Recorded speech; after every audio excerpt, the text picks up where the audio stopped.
Shut up and sit down.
Welcome, everybody, to the 3POA podcast, episode 54.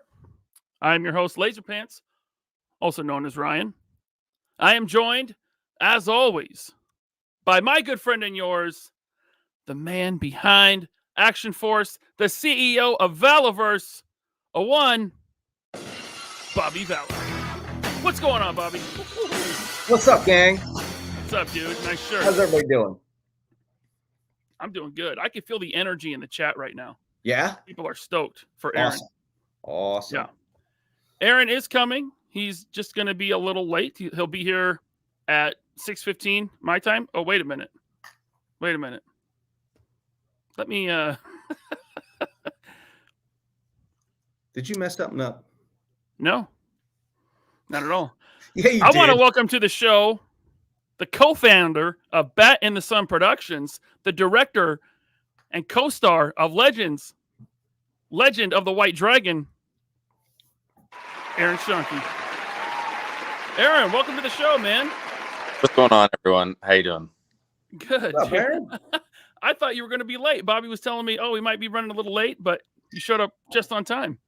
I'm basically at my grandma's helping her, and she's getting dinner ready, so I'm gonna hop on before and after. But at a window here, and I want to hop on, so I know fans are probably eager to hang out and have questions answered, and excited to talk about the figures. Yeah, absolutely. Pre-orders went up yesterday. I do have a pinned comment in the chat. If you haven't pre-ordered yours yet, click that link and get them ordered, because they're going to be awesome. They're looking really good, man. They look good. I can't wait. I get home tonight. I was telling Bobby that I'm shifting a lot. I'm always family and film. That's basically all I do. So I rarely sleep in the same bed more than twice a week. But Wow. I go back home, and then I'm looking at the figures tonight, which I can't wait. And I'll probably do a whole unboxing video, which I'll post on my YouTube channel, and I'll go live. And then I'd like to get, because I'm going to see Jenna in like 2 weeks. I wonder if I get like another set to give to her, and she could do her own thing with them, or maybe I can film something while she's here at my studio. But either way, we're really looking forward to kicking off and getting a full launch on the figures, because they look great. And I'm a big action figure guy. Anyone that knows me knows that I buy 10 action figures every week. So. Oh, wow. Nice. You got me beat. Yeah. How does it feel having your face looking back at you on an action figure? It's definitely super wild. I mean, like, that's pretty cool. It's even cooler because with my friend in the box, the two of us together, and I know that action figures are like a big deal. They're always a big deal for Jason, because he, Power Rangers was the biggest selling toy in the 90s. They outsold, Star Wars and Batman and all that kind of stuff. And he was the biggest selling Power Ranger, of course. And, he never got any of that money, sadly. Saban made really millions off his likeness, and he got zero of it. So he was so excited to finally have a figure that was his own, you know, and that he could now his estate and his wife and his daughter would reap the rewards of that. But he was really just a big milestone, and to be there with him is a big deal. So it's a wonderful thing. It's like super cool. Like 10-year-old me is losing his mind. Yeah. You know, but it's like kind of bittersweet, but it's like the last thing that, you know, Jason really wanted. So it's cool to see that, and to see it such high quality. That's like, and you know, because there's a lot of figures that aren't the best that are made, you know, they're not, you know, but these are such, you know, such great quality, and everyone that I've spoken to, you know, loves Valaverse figures, and they're always like, oh man, like there's so much, you know, just so much integrity on the figures, you know, which is great. So it's, I wish that he was here. I kind of want to go leave a box on his grave, you know? Yeah, we all do, man. We all miss him. I know what you mean about like 10-year-old, like you, like seeing this. It's like, I can remember when, you know, Green Ranger debuted on Power Rangers. So it's like to be able to like do this guy now, I'm like, wow, like, you know, that's a real surreal moment for me as well, to be able to like now like be a part of this is pretty nuts. Bobby, can you hold that figure up one more time? The one of Jason as the White Dragon. That looks so good. I mean, you nailed the likeness. You nailed Jason's likeness. Yeah, it's super good. I showed it to Jenna and Tammy, and they thought it looked super great. They were really happy with it, and I know the fans have been super excited. And you know, and when the film's not even out yet. Like, it's funny is that like when the film drops, it'll, you know, everything will be even bigger and more explode. So we're excited to promote it and get it out there. Awesome. Well, I know we only have you for about 30 minutes, so I don't want to waste any time. I do want to kind of talk about your history and what brought you to this point of having the Legend of the White Dragon coming soon to theaters. Like I said in your intro, you're the co-founder of Bat in the Sun Productions, probably one of the coolest like nerd-esque channels on all of YouTube. I've been watching Superpower Beatdown for years. Me and my kid. He's 13 now. Nice. How did you get into that side of things, the production and filming of these short films? I mean, I've been into film my whole life. I want to know that I knew that I wanted to be a filmmaker probably from the age of 8. But you know, my dad's an artist, and we work together on all this sort of stuff. And basically, we just kind of came to the conclusion of, we made other films. We made like, you know, TV commercials and some national commercials, and we were like, let's, you know, we like doing, I just say stuff just like that's fun, but like usually the stuff that's fun is the most successful because you put the most passion into it. And I grew up doing stunts, so a lot of the stunt guys were like, let's just make this like superheroes fight each other. And I was on Deadliest Warrior. I don't know if you remember that show on Spike TV forever ago. And, you know, growing up in comic shops, and I'm a big sports guy, so you're always like, you know, this team or that team, or this quarterback or this, you know, or that quarterback. Obviously, Tom Brady settled all that. He's the GOAT. But, you know, but we're like, let's just make this thing. And we made the show, and we said, let's make like 7 of them. Let's get through it. And the first one took off because we raced Batmobiles. And then we had like Wolverine versus Batman, and they all just kind of took off. And like, if you just lead with passion and you have people that'll have the same goal, and you just want to make cool stuff, that kind of is what took off. Because a lot of people will ask me, like, how did, you know, because we have like, I don't know, like 4 million followers or whatever, and like 1 billion views, but they're like, how'd you do that? And I was like, what algorithm, or when do you post? And I was like, I don't know. I was like, we just make cool stuff and put it online, and it resonates. You know, I think that Valaverse has kind of the same thing. It's just because, you know, people always talk about quality, and when people talk about quality, that's what spreads. You know, I've always noticed when people talk about Valaverse, they're always like, these figures are quality, they're great, blah, blah, blah. And I was like, oh, that's like the main thing, but that will always carry you though, you know? So, so that's just kind of what we did. And then it just, you meet people and you see opportunities, and it just kept growing and growing, and you find people with similar passions.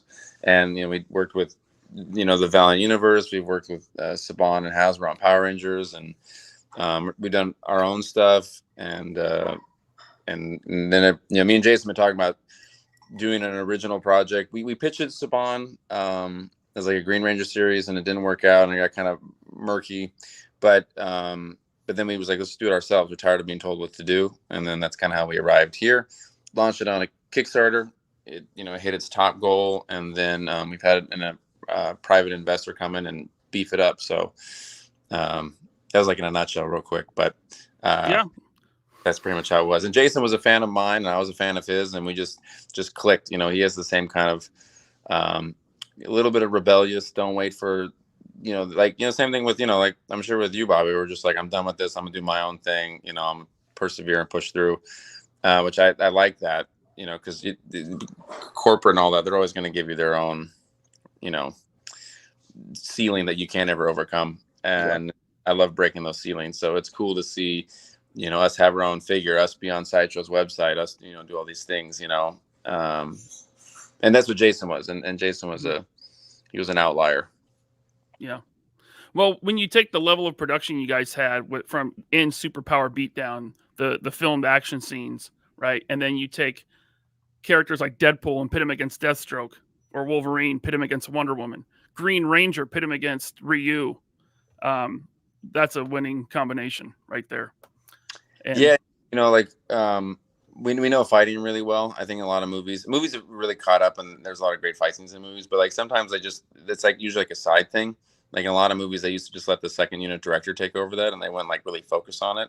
And people don't understand. People, I think, subconsciously know it and becoming more aware of it. But especially with the John Wick movies, that's really putting it first and foremost in the Deadpool movies. But fighting is its own language. And a lot of times people will watch these beatdowns and they're like, you really got the character right. And I'm like, they really didn't say much. It's because of the way they fight, they move, and how they like. Because there's so much of a, and that's why it's called martial arts. But it's like, people are like, oh, you're punching and kicking. I was like, no, Batman fights different than the Green Ranger, and Red Hood fights different than Wonder Woman. They all fight different. And I was like, and it's important that it's all in there. So there's a lot of attention to detail that I think some people subconsciously get, but maybe not consciously get. Mm-hmm.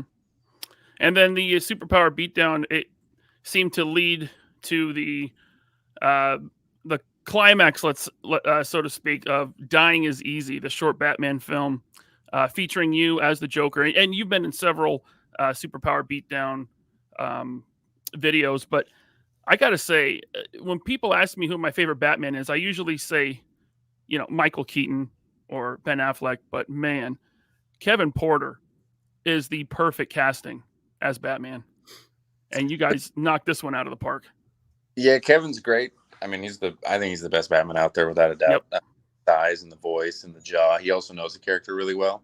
And with this, it's funny, we did a lot of action stuff, but a lot of our earlier stuff was more dialogue driven and more story driven, which you'll also see in Legend of the White Dragon. There's Jason really wanted to focus on mental awareness in that film, which obviously because he's dealing with it and it's heavily in the movie. But with Dying is Easy, it's mostly dialogue. And we wanted to get back to the chess match of dialogue, which to me is more interesting. Or really it ups the stakes of the action, because if you even like on the beatdowns, like when they start off, there is some sort of thing that they're fighting over. It's not just like this person's going to fight this person, because then you're like whatever, right. But with this film, we brought in Michael Madsen and Doug Jones and Chris Daughtry. Michael Madsen as Harvey Bullock. Yeah, that was cool. And then of course yourself as the Joker. Which was awesome, man. Looks great. And then now the last few years you've been working on Legend of the White Dragon. Yeah. That's been pretty. We've been working on that, and we're working on another movie that we haven't announced yet, but we're working on the two. This one's the first and foremost, and the other one's kind of in the background that we're developing. But this one is where all our attention is. Cool. For those that haven't seen it, should we play the trailer for them? Yeah. Cool. Let's play it. The prophecy tells of a duel between the two dragons of a shared crystal. We must join together to prevent the schemes of evil men. Eric, there is so much you don't know. All that matters is that you are now a white dragon. The spirit you fight is still strong within you. You took everything from me. can't change the past. You have to let it go. No! All you can do is show up now. Well, let's see what we're working with.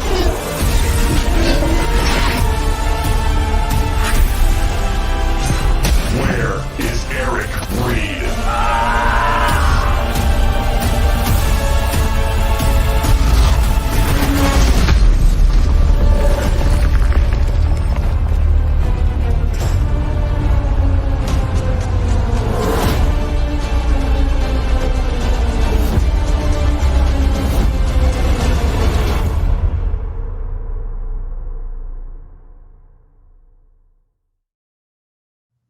Man, that's awesome.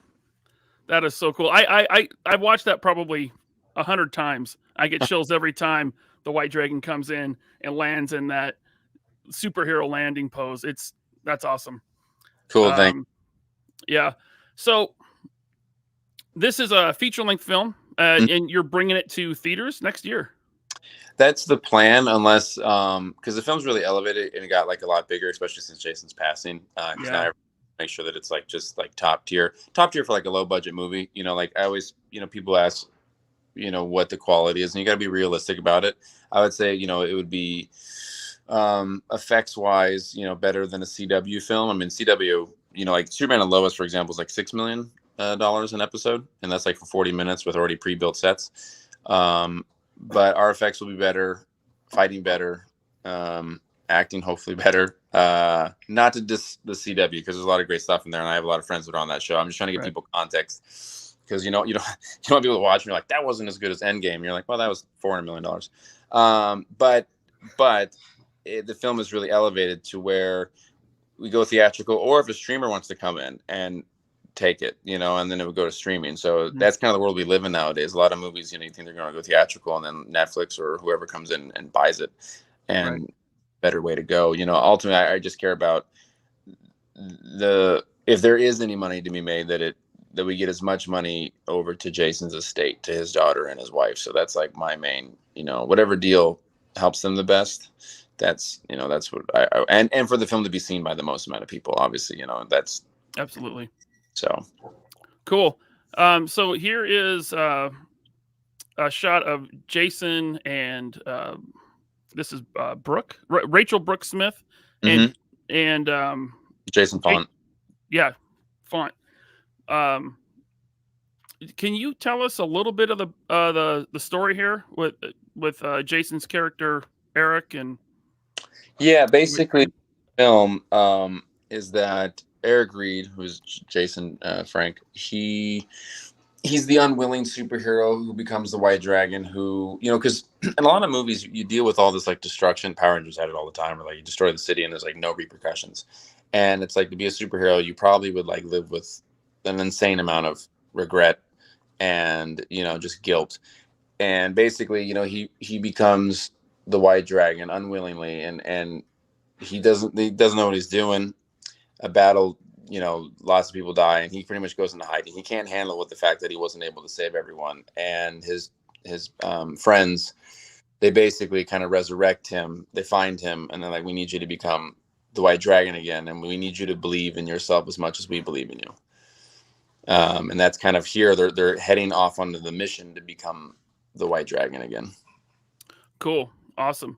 And the costumes here, I mean, they're like, to me, they're like just as good as any big budget Hollywood picture. They look really well done. Thank you. Our White Dragon and Dragon Prime outfit, they were made by a gentleman who worked on The Mandalorian, and he works on another Disney show, I forget. But and the crazy thing about these outfits, people don't realize, is that they have to be very durable, because you do crazy stunts in them. Like there's a lot of wonderful cosplayers out there that are like super cool, and they do all these things. And I know, like on Beatdown, people used to come up to us. They're like, I have an outfit. And I was like, but your outfit isn't like, it's not actual, like structurally made where it can handle damage and falling and kicking and all this kind of stuff. It's for look. So, and because we're stunt guys, we go pretty hard. So cool. So this is on the way. And then of course, this all led to you teaming up with Valaverse, with Bobby, to make action figures. So how did that, and Bobby, you could you could step in here to help Aaron out. But how did that come to be? Well, I think it was kind of, I mean, Brooke was a little bit kind of part of that because we have Brooke signed on for the Action Force movie as well. And, producer on our movie knew Aaron, excuse me. So he was talking to me, said, hey, listen, I think you should do figures for this property. No, I knew of Bat in the Sun. I just wasn't familiar with White Dragon at the time. So as soon as he told me about it, I immersed myself in it. I said, wow, this is really cool. So then me and Aaron were talking and, we just got on great. And I could tell listen, he just really loves what he does. And I love what I do. And he loves the toy aspect of things. So it's it was kind of a no-brainer to start working with him on it. And, I knew we had kind of a short window, excuse me, to get this stuff done. Cause with the movie coming out in the spring, I wanted to have the figures done as soon as possible. And it's with normal toy production, it's you're looking at 12 months. But, I talked with factory, I said, look, can we pull some strings here? Can we get this done? And they're like, yeah, we can get it done quick. So, so now here we are. And it's I kept pushing off the pre-order because I was trying to get stuff right with the site and move to our new platform, which we haven't done yet. But I was like, you know what? I don't want to put, sorry guys. I don't want to push it off anymore. I want people to get these figures because I keep getting asked about them. So yeah. Let's do it right now. Yeah, no, they look great. Fans are pumped, and we'll get the word out. Like I said, we haven't super promoted it just because obviously tomorrow is the 1-year anniversary of Jason passing. Right. But coming the week afterwards, we'll start getting everything out there and letting everyone know. And I know everyone's really excited about them, so I can't wait to. I'm going to bring it to we're going to be at LA Comic-Con. I'll bring the figures there. Nice. Show them off there and stuff. So we'll start getting it. I'm not worried. The fan base is pretty rabid. So they are. Yeah. They just get pretty with working and family and everything. So also I probably have to bounce here in 2 minutes, but then I'll come back on in an hour though. So it'll be like an interlude. I'm Gone with the Wind. You just have a big long break in the middle. Okay. So here's the figures. Dragon Prime, your character, the villain of the movie. Looking great, Bobby. I know this is a production sample here on the screen, but you nailed that likeness, man. That's actually the Paint Master. Paint Master, okay. Yeah, and then I have the one of the production samples here. I'll blow you up. I sent the other one to Aaron, so we're the only 2 people with production samples, which is cool. I'm gonna post about it and everything. So they look great. My girlfriend approves. So nice. Yeah, oh, so she opened it before you did. No, I sent the pictures. These pictures here. Oh, okay. All right, these are good. And then we have the Jason's character, the White Dragon, the hero of the movie. Yeah, looking awesome. He looks great. Yep. So I have a lot of Green Ranger, White Ranger action figures, and I got to say, as far as nailing Jason's likeness, Bobby, I think you did it the best. And I know I'm biased. Of course, I'm biased. No, I agree. I agree. I mean, someone who looked at Jason's face and was hanging out with him a lot, I would say these are the best. Yeah, awesome, man. That was super important for me because it's not to put down any other companies, but the figures that have been coming out of Jason have just not been doing him justice. Right.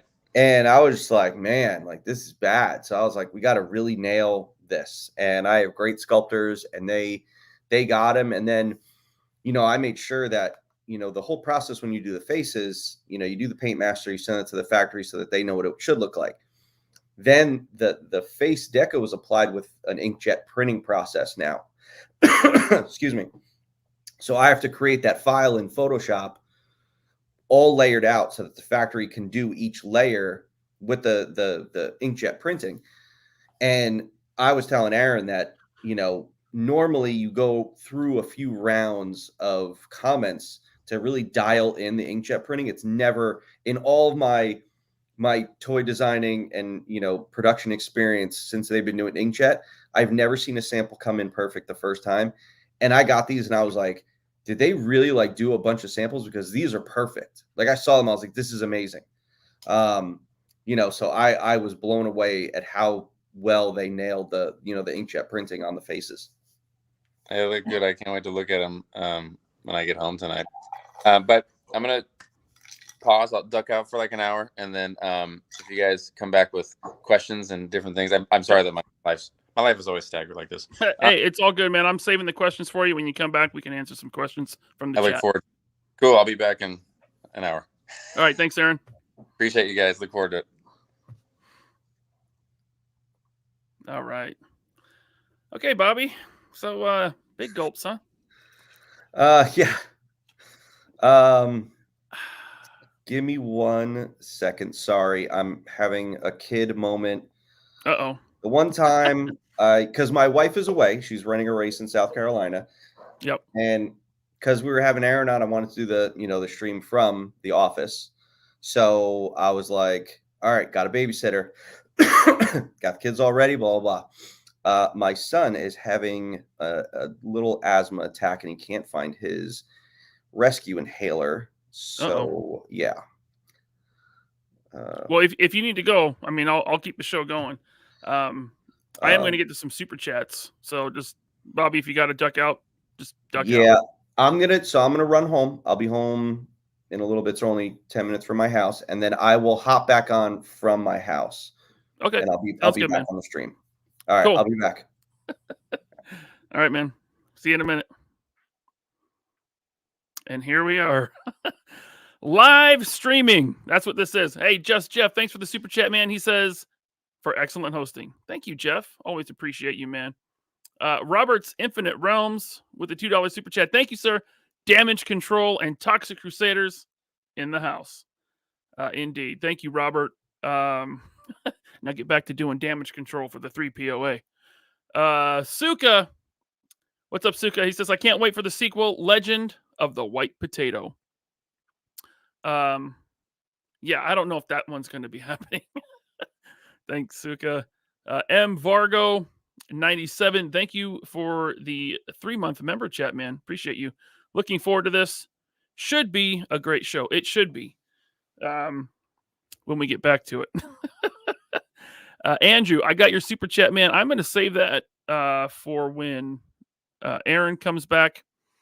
V. Conley.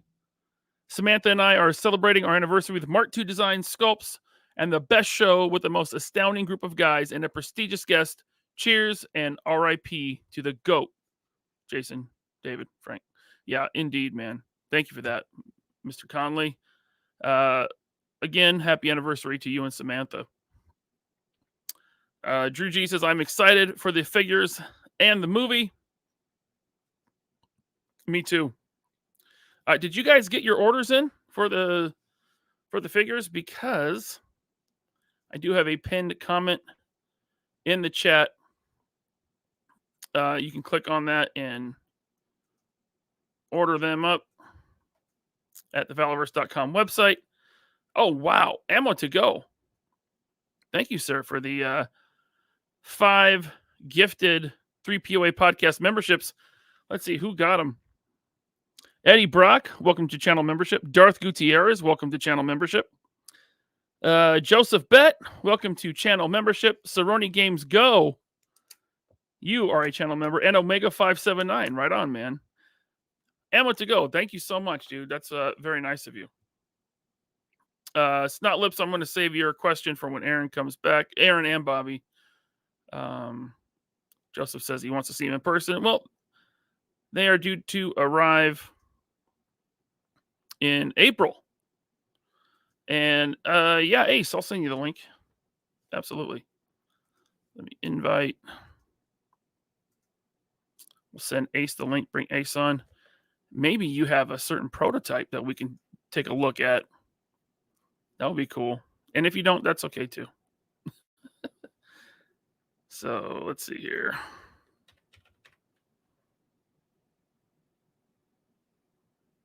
There we go. All right, Ace, the link is on the way to you, sir. Thank you. All righty. Man, I hope Bobby's kid is okay. Let's see here. Dude, Joe Bits, hey, thank you for the super chat. He says, not gonna lie, that Legend of the White Dragon trailer was bussin'. Yeah, man. It's looking really good. I cannot wait. I really hope they get it in theaters. Cerrone Games Go. Welcome to channel membership. Let's see here. I can answer this one. Snot Lips says, I assume the figures are interchangeable with other Valaverse figures, swappable hands and heads. So actually, Bobby made the figures to be swappable with Lightning Collection. So you could put, the Jason David Frank head from Valaverse onto a Lightning Collection body if you want, vice versa. So here I just want to show you something. Here I have an Action Force body, right? Sarge. And I have a Lightning Collection head. Obviously, I would not normally put this head on this body, but fits on there. Pops on the peg. It's a little snug with Action Force bodies, but he did make the White Dragon figures compatible with Lightning Collection. So that was kind of cool. Yeah, Joseph Bet. 112 scale is growing like crazy. It is, man. There's a lot of new 112 scale lines out there.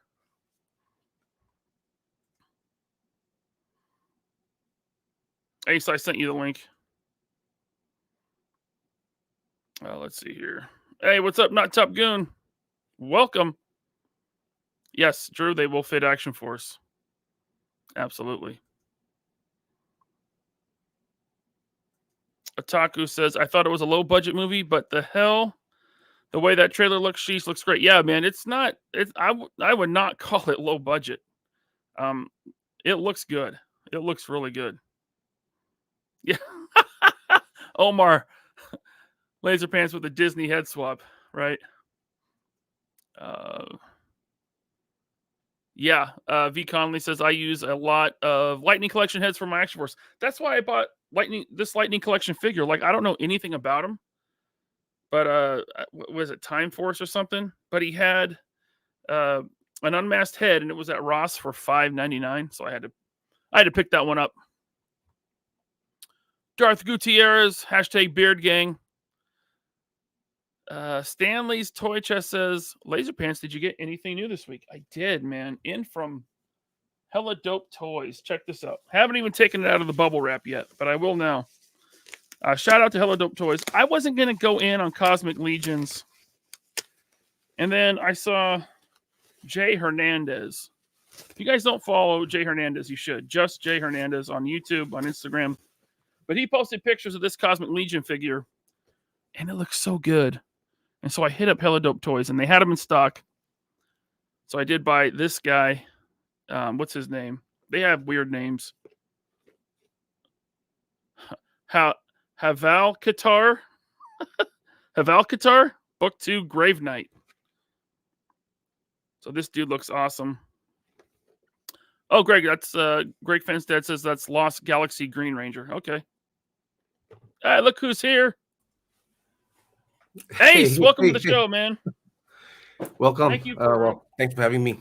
I just got up actually, so.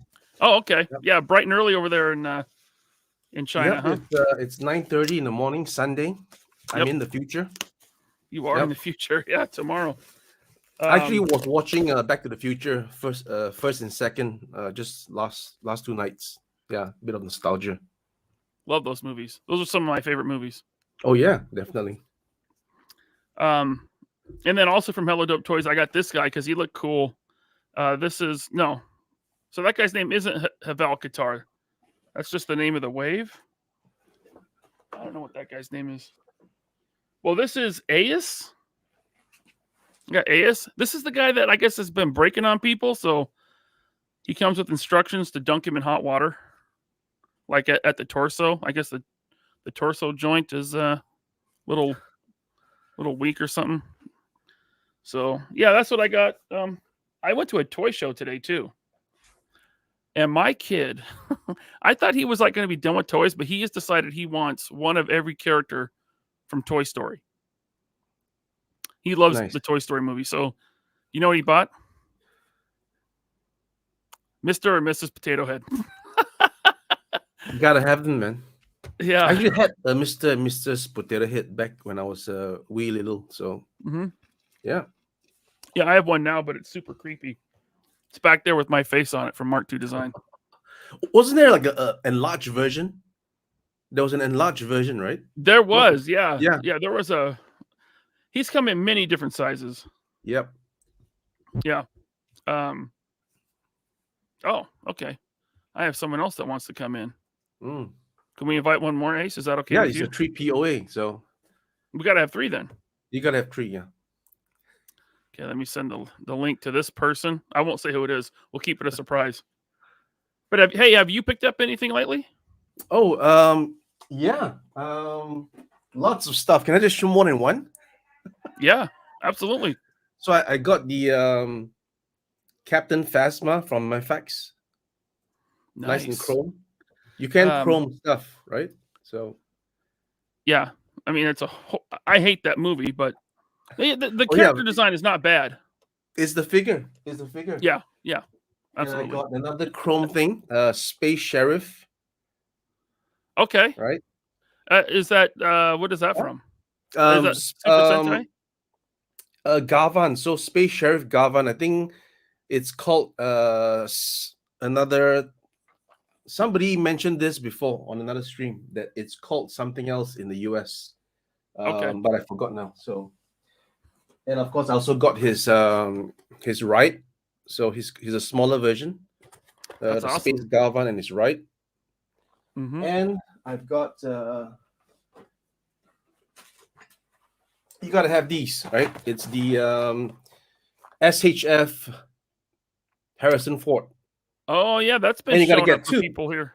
You gotta get 2 because you have different options, right? You can have him without the coat, without the jacket, different facial expression. I got this in Japan, so when I was buying this at the store, the guy said only one. You can only buy only one. So I went to another store and got the other one. Hence, you see the tape here. There's one kind of tape here. Yeah. There's no tape over here. Oh, it's a different tape here. So see, it's a blue tape. Yeah. And a red tape. Okay. Blue pill or red pill, you see? They do it in Japan as well. I'll take the red and pill. Finally, I got a whatchamacallit, Magneto. Oh yeah, the Mafex Magneto. Yeah. So yeah, that's an excellent figure. Lots of stuff. Not to mention, sorry. Not to mention 2 of these. Well, one of each. Oh, okay. You got Torpedo and Firefly. There we go. Yep. Okay. So yeah. So let me ask you something. So you were recently in Osaka, Japan. Oh yeah. So did you go for vacation or business or a little of both? A bit of both. I went up to have a visit with Dave from Displaying Model Behavior. Oh, okay. Yeah. And I went to Universal Studios Osaka, Japan, so to speak, for the Halloween Horror Nights, the final part of it. Right. I was there on the 1st of November, the closing of Halloween Horror Nights. And then right after I left, they brought up the Christmas tree and laid it up for Christmas. Yep. So is David really tall? Oh, he is tall. Is he? Well, not as tall as you, maybe. Oh, okay. Good. I think he just aged up a little bit. Yeah. Right on. Yeah, cool. Yeah, I've never been to Japan, but that is definitely a bucket list trip for us because my kid is in love with everything Japanese. Oh, yeah. The he anime, likes the Mario world. So the kids would love the Mario world where you actually don a sort of a Apple Watch thingy, and you actually can do the thing. Yeah. We have that at the Universal in California here too. Oh, great. Okay. But my kid's been wanting to go to Japan for years. We're trying to plan something. He's really into the anime, the manga, the women. So okay. Yeah. Yeah. But if we could, if our paths could align, then I could just show you right around if you want. So that would be cool, man. That would be awesome. We have another guest here, Ace. Should I bring him in? Oh yeah. Tree. Articulated Ninja. Master Timothy. What's up, man? Thanks for coming in. I'm back. Hold on. Does my mic sound okay? Yep. Yeah, you sound great. Hold on. So when I was watching Back to the Future, there's this line in Back to the Future. something about this looks so familiar. This whole thing right here, this three of us. Oh yeah, man. Like we've done it before, It's right? just like it's just like Ace said. It's the 3 POA. So Yep. we gotta come show out for Ryan right now, help him out. What you up to, man? What y'all talking about? Well, we were talking about Legend of the White Dragon, but I do have a couple super chats I want to get to here. Okay. Sorry, Ninja, real quick. Oh, actually, before I do that, before this show started, I watched your new video, your Blade video. Mm-hmm. Chef's kiss, man. Thank you, bro. You use the Action Force body with that awesome custom blade head sculpt. Mm-hmm. That was sick. And what was the guy's bro. name? Daisho? Yeah, Daisho Creations on Instagram. Yeah. That guy's talented because that head with the custom paint job, everything, that was sick, dude. Yeah, man. Thank you. Yeah. So real quick, Barry Rappaport. Hey, man, thank you. Thank you for becoming a channel member, dude. Appreciate that. Bobby's father-in-law right there. Yep. Shout out to Barry. Yeah. Shout out to Bobby and his kid. I hope he finds that inhaler. Jeez, scary. And then Joe Bits, thanks for the super chat. Joe Bits says, "Good morning, Ramen." Oh, he put good morning in Chinese. Oh, yeah, right? exactly, yeah. He says, "Phasma rules." Mm-hmm. Okay. Chrome rules. Chrome. All right. Hey, so me and Ace were showing some stuff we picked up this week. Ninja, what you got? Anything besides Blade? Or you can show that Blade too. Nah, I don't have anything new. I don't think I have anything new that I picked up this week.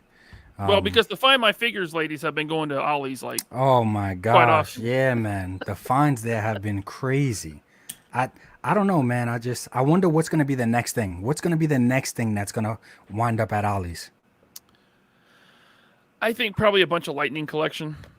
Yeah. I think that stuff's been kind of gathering. Yeah, I think so. Maybe some of the Karate guys, like they did, like the Karate Kid Lightning collection crossover. Mm-hmm. You know, I bet maybe some of those, because those all pegwormed at my Target, went to clearance, and I don't think they ever sold. I think they just got rid of them. So, right, we might be seeing that. That makes sense. Yeah. Greg has a question for us.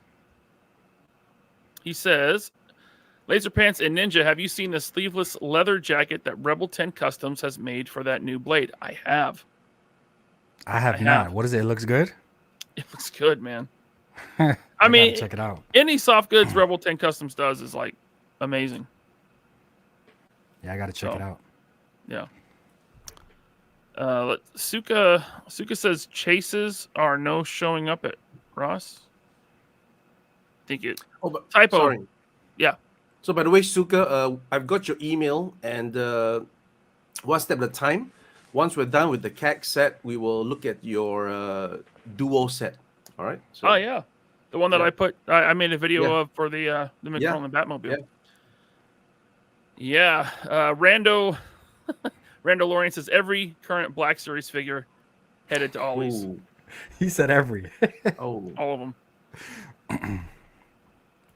Let's see here. So Ninja, what do you got going on, man? You got your live tomorrow? Yeah, man. I got my live tomorrow. I got a what do you think about that giveaway tool that you use? You think it's pretty good? Pretty legit? It's super easy. Yeah. It looks super easy when you did it. Yeah, it's just StreamYard.com/giveaway, I think. Oh. Yeah, I'm gonna have to and do that. you choose the stream that you're on, right? From a list.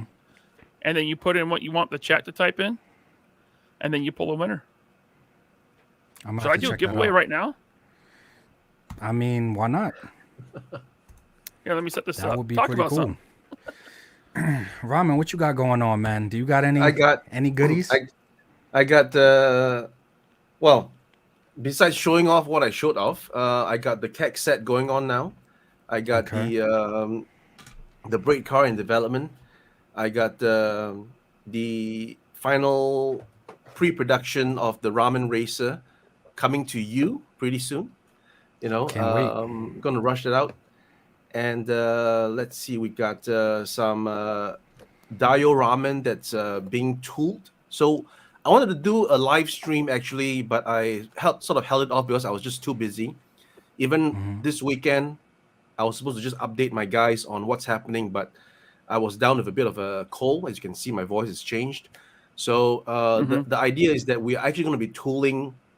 We are tooling right now the dioraman, especially the street section. So when I present the dioraman for everybody to see with the final paint, it will actually come with pre-tooled pieces to prove or to give the test that the sagging is not a problem. So I've decided to do that versus showing you guys a prototype that is sagging, and then it's hard to convince people of a product that's not actually the product. So I've gone ahead to tool that part of the dioraman, postpone the launch until mid-December. So I'm actually having the final parts to show you guys, at least for the important, the crucial aspect of the two sections that's on the top of the sewer, the street section that doesn't sag. So that's what I'm doing. Yeah. That's pretty cool. Nice. That's very cool. Go ahead, Ninja. Oh no, I was gonna say, as far as the musk is concerned, let's say the musk does sell well, right? It sells good. Dioraman is a thing. You cannot take it away from us now. So now that it's a thing, we need something after the musk. So do you see you staying in the field of dioramas even after the musk? Oh yeah, definitely. Like I mentioned before, I grew up doing skill models, and making dioramas is part of my DNA. And now there's a chance to really put it out there. I tried it out with some stands. It was kind of a diorama, but not really. So now there's a chance to really do it per. Yeah, go ahead.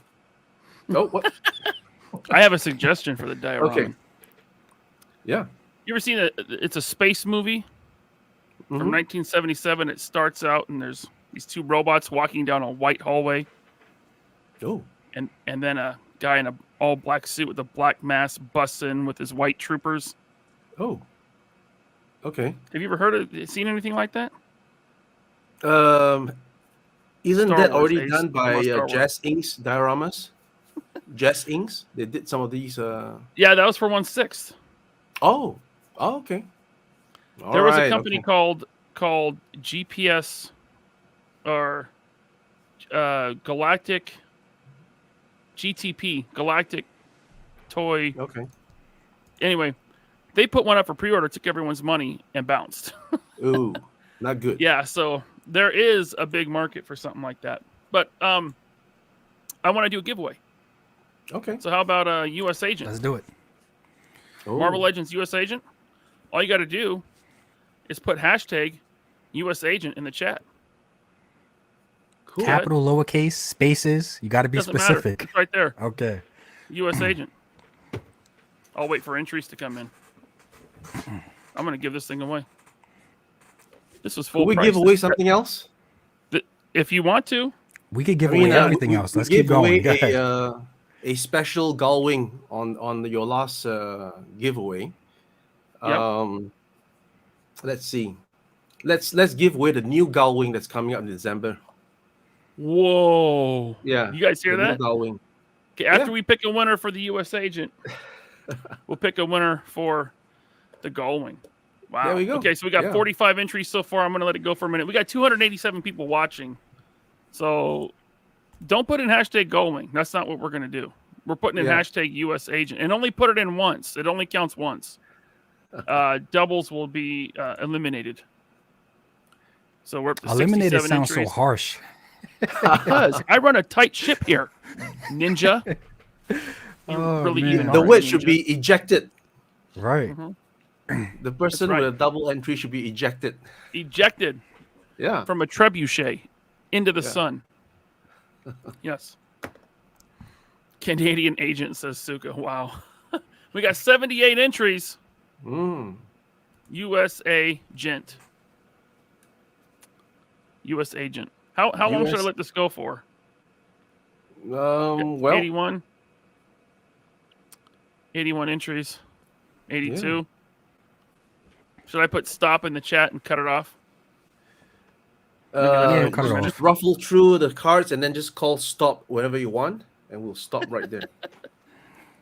I love Magic, so I'm heading to Las Vegas next year, and hopefully I can get another glimpse of Penn and Teller and Oh, yeah. David Copperfield, and also even our own Shin Lim.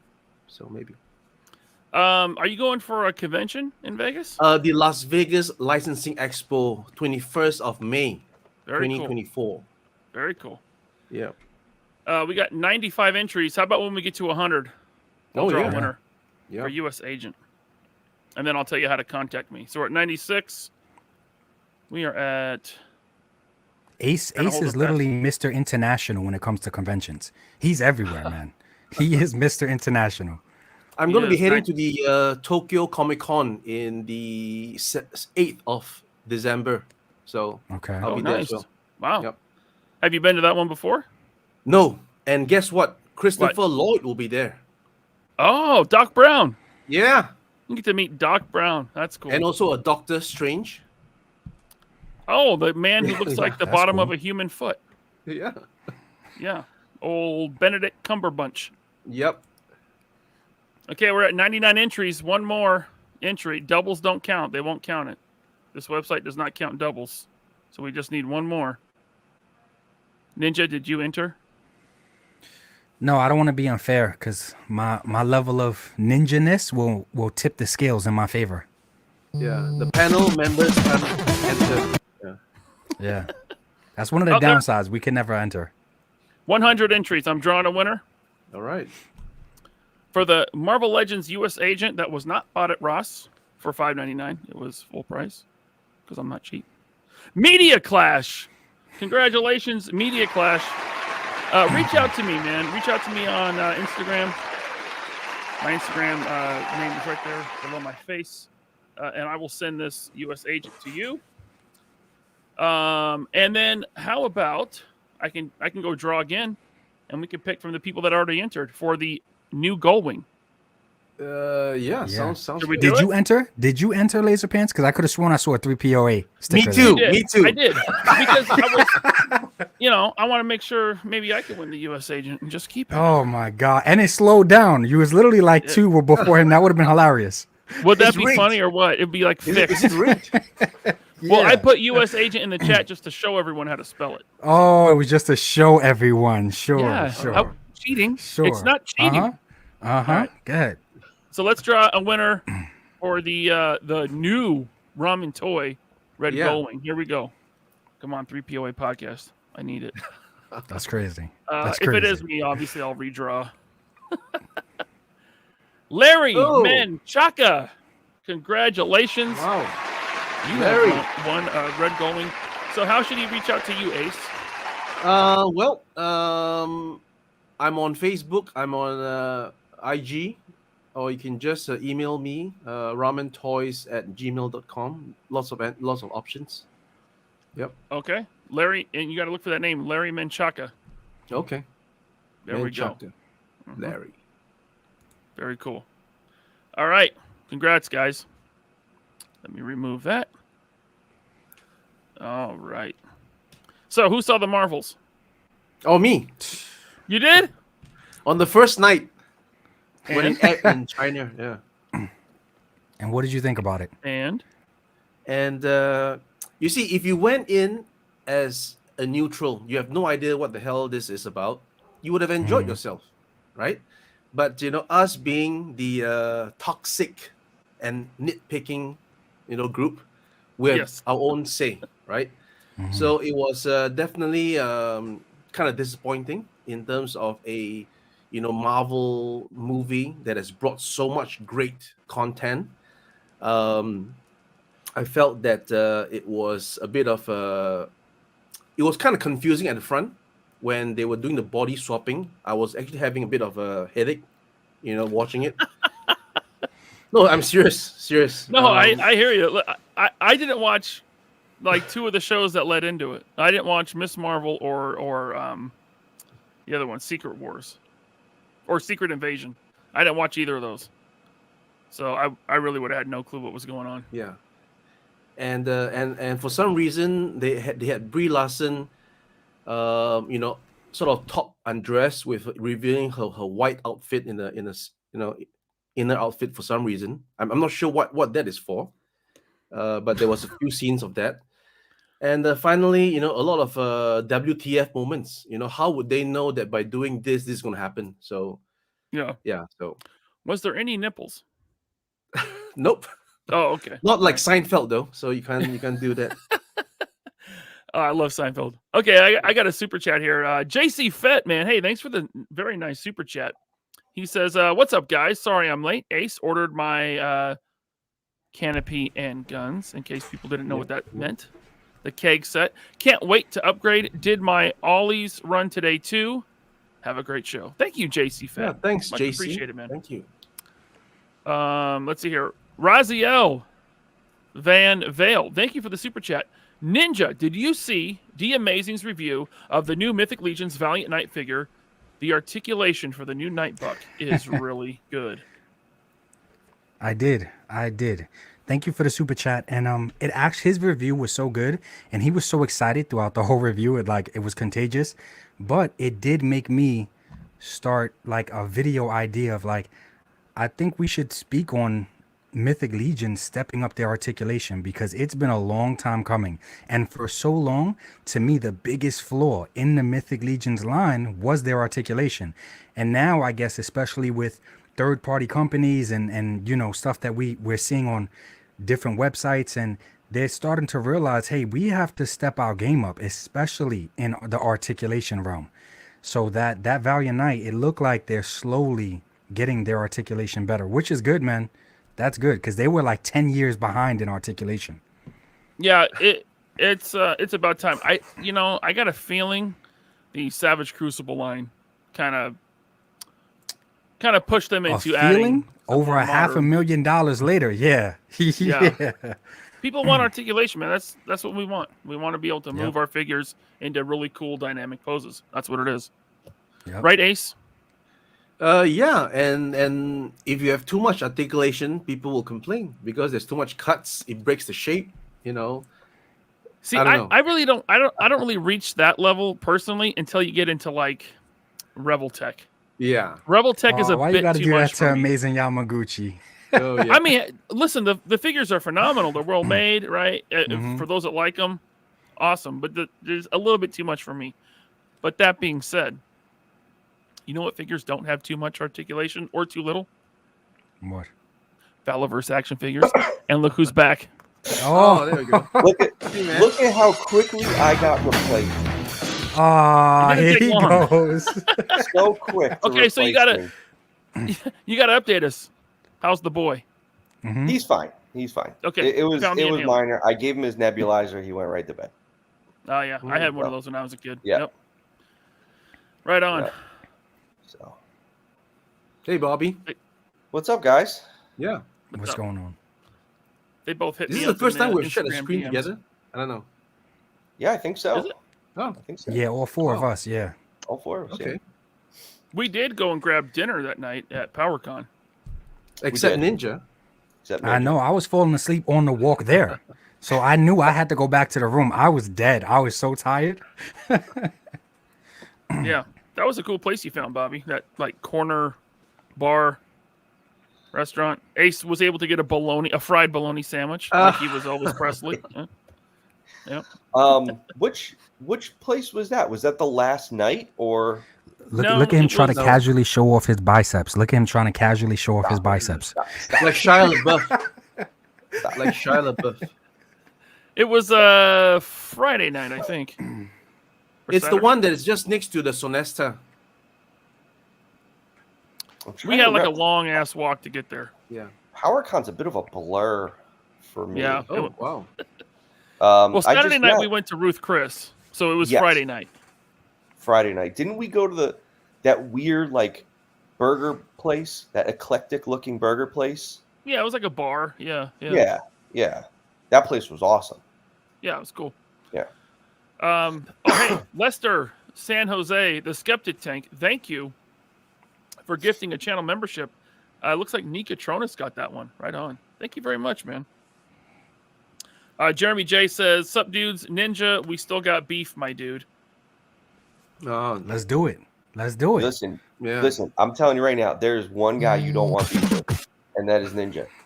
If I ever cross Ninja, Holy shit! Well, I apologize real fast. This is one dude. Listen, this is one dude you don't want on your bad side. He's ruined people. Like he has absolutely ruined people. It's been amazing. He's got catcher's mitts for hands. Oh yeah.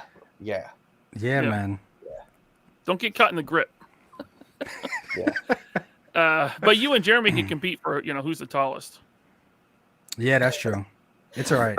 All the inches that I lack in height, I make up for it in other places. You know what I'm saying? God is fair. God is fair. Exactly. Oh. Thank you, Jeremy. Tony Robles, thanks for the super chat. He says a little late, but great to see the handsome, smart fellas. Wow. Yeah. I don't think he's talking about me, but appreciate So you, he's Tony. definitely talking about you. No. He's talking about Ace. Ace, what's that on your hoodie? Is that a ghost? No. What's that say? Negative Ghost Rider. The pattern's full. The pattern is full. Yeah. Classic movie quote. Let's see here. Speaking of which, there is a new 1/6 scale figure of said Maverick pilot. Oh, yeah? 1/6. Yeah. Looks 1/6? great. Yeah, 1/6. Oh, So who's 1/6 making is that? 12-inch and 1/12 is 6-inch. Yep. I was when me and Jordan went to the Maryland convention. During the drive, we listened to like a show about the history of Hot Toys, and I didn't know that their first licensed figure was the Top Gun figure, was Maverick. So because they had done knockoffs, they did third-party stuff for Ethan Hunt and Neo, and then their first licensed one was was Maverick, which was cool. You want to look at this one? Sorry. Is that the new one? The new one, yeah, from Wow. it's 1/6 scale, Wow, that is nice. and it's taking pre-orders now. It's coming out in second quarter of next year, Wow. and you got That's a good likeness. Sheesh, man. There you go. Yeah. Look at the wrinkles. yeah. That is spot on. And Yep, that's officially doing some licensed, shilling, doing some shilling for some guys, third party. So huh? Okay. What company is doing those? no, I got to check. I'm not sure. It's just doing some pre-orders on the local Chinese like eBay. I just browsed gotcha. through it, so I'm gonna be placing my order for it soon. It's like a $50 deposit, and then the rest of it is when it's available. So yeah. Would you consider yourself a Top Gun fanboy, Ace? Oh yeah, yeah. yeah. I love both movies. Like, I thought the sequel was awesome. I'm really hoping that they do something special for the 40th anniversary in 2026. I know I am. Maybe Top Gun 3, 2026. That'd be cool. Yeah. Ham, thank you for the super chat there. He says, little cheddar for the 3 POA. Thank you very much, Ham. And listen, I like I how have you to read worded that. super chats. I have to read super chats, okay? You have to. That's the job. I'm not throwing shade. I don't want any other YouTubers making videos about me. Right? There's no beef here. Jeremy J says, Iron Ken and I are forming a coalition. Oh, ouch. You know. You know. Impressions time. Oh, man. I'd rather do Mad Hatter. Hey. Yeah, There we man. go. Mad Hatter. Thank you, Jeremy. I got a package I got to send to Jeremy. That reminds me. I've been forgetting. He doesn't need it. He don't need it. Send it to me. Hey, yeah. Hey, Bobby, did you leave your pickups at the shop? I did, but I could talk about them. At least Please the one. do, because that one was pretty damn cool. Yeah. So I had been looking for this figure for years. Actually, since 1991 or 1990, when I saw it on the back of the package. And it has eluded me ever since. And I saw it, it was either 2015 or 2016 at New York Comic Con. I saw it and it was $800. And I said, Wow.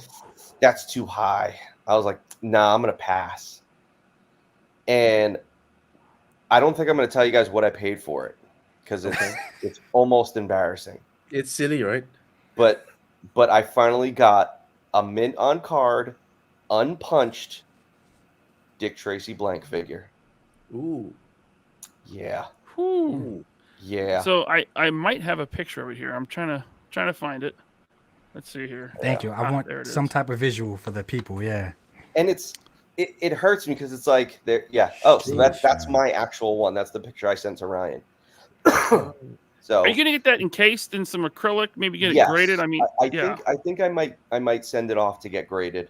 I know that either AFA or CAS, one of those companies, if you sent them the dimensions, they would make a case for you. But I want to say the last time I messaged them, they said they were really backed up and they weren't taking custom box orders. Oh. So I might look into that because I don't need the grade. I really don't give a shit. I just want the case. right. So I'll have to look into that right away because this thing is gorgeous. And again, it's unpunched. It is mint. So the story behind this figure, because the Dick Tracy line to this day is very affordable. If you want to collect a vintage line, Dick Tracy is like a good way, a good vintage line to start dipping your toe in. In fact, at a toy show today, I saw the Dick Tracy, one of the cars, not the cop car, the other one. It was in a beautiful mint box for $60. Yeah. Yeah. This is but this one. Go ahead. This line's like Robin Hood, Prince of Thieves. It's like it's one of the most affordable lines. However, it also has one of the rarest figures in the line, being the blank. The blank, yeah. So it was supposed to be released in the United States, but it was the last wave of the line, and it only got released in Canada, right? Yeah, because what happened was, so this figure, the mask comes off, and you see Madonna's head underneath it, which is a terrible head sculpt. Excuse me. Now, what happened was, because that gave away such a big, spoiler of the movie, they pushed this to the end, and they were like, you can't release this figure because we don't want people to get spoiled by this. So they pushed it all the way to the last wave or the last figure to ship. But at that point, the sales for Dick Tracy were so bad that they pushed their stock. Now, they only did, I don't know how many of these, but they pushed them off to Canada. Who knows if Canada even got the full run? I wonder what the production run was, which is crazy because these are rare. You don't see them come up all that often. So that means that the production run must have been low, for it to then go to Canada. So I'm guessing that Canada only took a handful and then they destroyed the rest. It would be great to talk to someone from Playmates and ask them that. But yeah, this is an elusive figure. So one of the rarest figures from one of the most affordable lines. I wouldn't be surprised if there's like a landfill out there with like a bunch of blanks in it, like that ET Atari game cartridge, right? Or I think it was like a year or two ago, someone in like Argentina or somewhere in Mexico found a whole warehouse full of mint boxed mask stuff. Yeah. I'm like, what if there are blanks somewhere? Oh man. Then they all come to market and then you can get it for like $100. I'll be pissed. Oh, that would kill that would kill the value of yours. I'll be pissed. And Ace Ninja, just so you know, when Aaron comes back, I'm gonna transition real quick. Don't be offended. All right. Okay. Yeah, nah, man. He's the star of the show. We just came in. Yeah, we're just here to fill in. Yeah, man. I'm hoping he comes back soon. I want to see what he has to say. Well, I appreciate you both. And since Bobby got this Grail, right? Ace, do you have a Grail similar to this? Yeah, it's actually in Hong Kong right now. It's the Kabaya Optimus Prime model kit from the, it's a little box. Mm-hmm. It's a little box. And the story behind it is that when I was a little kid, I couldn't afford any Transformers. And what we only saw that was affordable was all these gum kits. So it's plastic kits that you put together yourself with a little gum for you to, munch on. And that actually was my chance to get Optimus Prime. So when I was at the supermarket, I saw it and there's a few options. There's 4 options. So I found Optimus Prime and I said, Mom, I'm going to get this. It was like $5 back in the day, which is very expensive. She said, no, put it back. I put it back. And then 30 years later, I found it sealed mint condition on Yahoo Japan for $200 and I just got it in a heartbeat. Yeah. Oh, cool! Wow. So That's my you actually Grail, have a Grail on the way. Yeah. Nice. What about you, Ninja? What's your Grail that's just like out of reach? My Grail isn't like, it's not about price. It's more like sentimental. And I recently found, I think I mentioned him to you before too, Ryan, which is crazy. But I recently got this guy brand new. This was the Toy Biz. Let me get the light better so you guys can see. Ooh. Oh yeah, the man spider. Yeah. So I got him brand new with the base stain. He was fully mint in the package, and I opened him, and it's funny because I have the one that I grew up with who's missing an arm. Oh. Totally missing an arm, and he looks so faded compared to the new one. Like he looks like he's been through some shit. But yeah, that's just, my girls are usually more sentimental. You know, that's such a good figure, like the sculpt and the paint and everything. Yeah. Hasbro could take that design and just add some more joints, some more articulation, modernize up that portion of it, and it would be a banger, dude. Like that would be such a good figure. Yeah, man. They should have just gave Bobby a bigger budget when they had him do that other one. It would have been just like that. Was there ever any talk of doing a man spider when you were at Hasbro?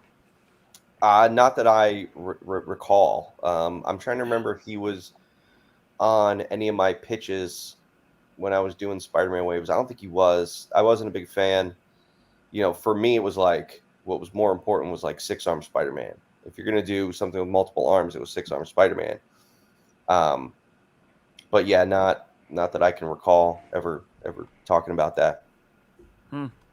Was there anything that you wanted to do that you never got a chance to, or that was besides the 6-inch GI Joe line? Well, Cardiac was. I mean, well, yeah. If you say like lines that slipped through my fingers, was the 6-inch Joe line, just because I had designed the whole first wave of figures. We sculpted them. We were just about to cut steel. I was sitting there designing waves 2 and 3. We had our plan for what we were going to do, and they were like, yeah, we're going to cut that. And it's like, so it's like, for me to be able to have, started that, and got so close to tooling, people don't know that. So, which kind of sucks. But originally that was my line. But I think as far as like something that, I didn't get to do was Cardiac. Like he's my favorite Spider-Man villain. And when I took over Spider-Man Legends, it was like he was immediately the first figure I wanted to do. I was like, all right, that's it. And then for Marvel to tell us like no, you can't do it just because of like rights reasons or something like that. I was like, man, that sucks because that character is so cool, and I would have made that character awesome. So that was one that I thought they would say no because it's not like a household name, but no, there's something about like like Marvel. I think they excuse me, they own all the characters, but I think when certain artists either came up with them or something like that, they get royalties off of it. Yep. And it was based on like we couldn't do certain X-Men characters for the longest time, and I forgot like who they had to pay royalty to or whatever. But Cardiac, I wish I knew who. I'm trying to remember who created him. I think it was an Eric Larson creation. Yeah. The guy that did Savage Dragon, right? Yeah.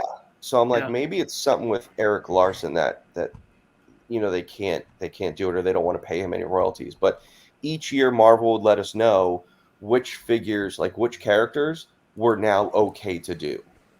So like I want to say like Gambit was on the list for the longest time, or like Apocalypse.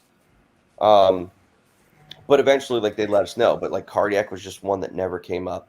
And I'm telling you right now, it's at the point right now where if Dwight gets to do Cardiac, I will be so pissed off because that douchebag does not deserve to be able to do that character. So it's like if he does, I'll be mad. It's kind of like with the 6-arm Spider-Man thing. Here I am trying to do 6-arm Spider-Man. They won't give me any money. So I tried to do him as best I could. Then you got fucking Shartimus shitting on me about it because it doesn't have chest articulation. Then I have to explain to him how toy production works, at Comic-Con. And it's like, and then, 6 years later, or 4 years later, they do it with chest articulation. Like, yeah, no big deal. No big deal. Okay. Yeah, they put that one out earlier this year, I think. It's like, all right, well, I hope that item didn't sell because everyone had the other one already. So, hey, good job making those 2-packs of figures people already have. Yeah.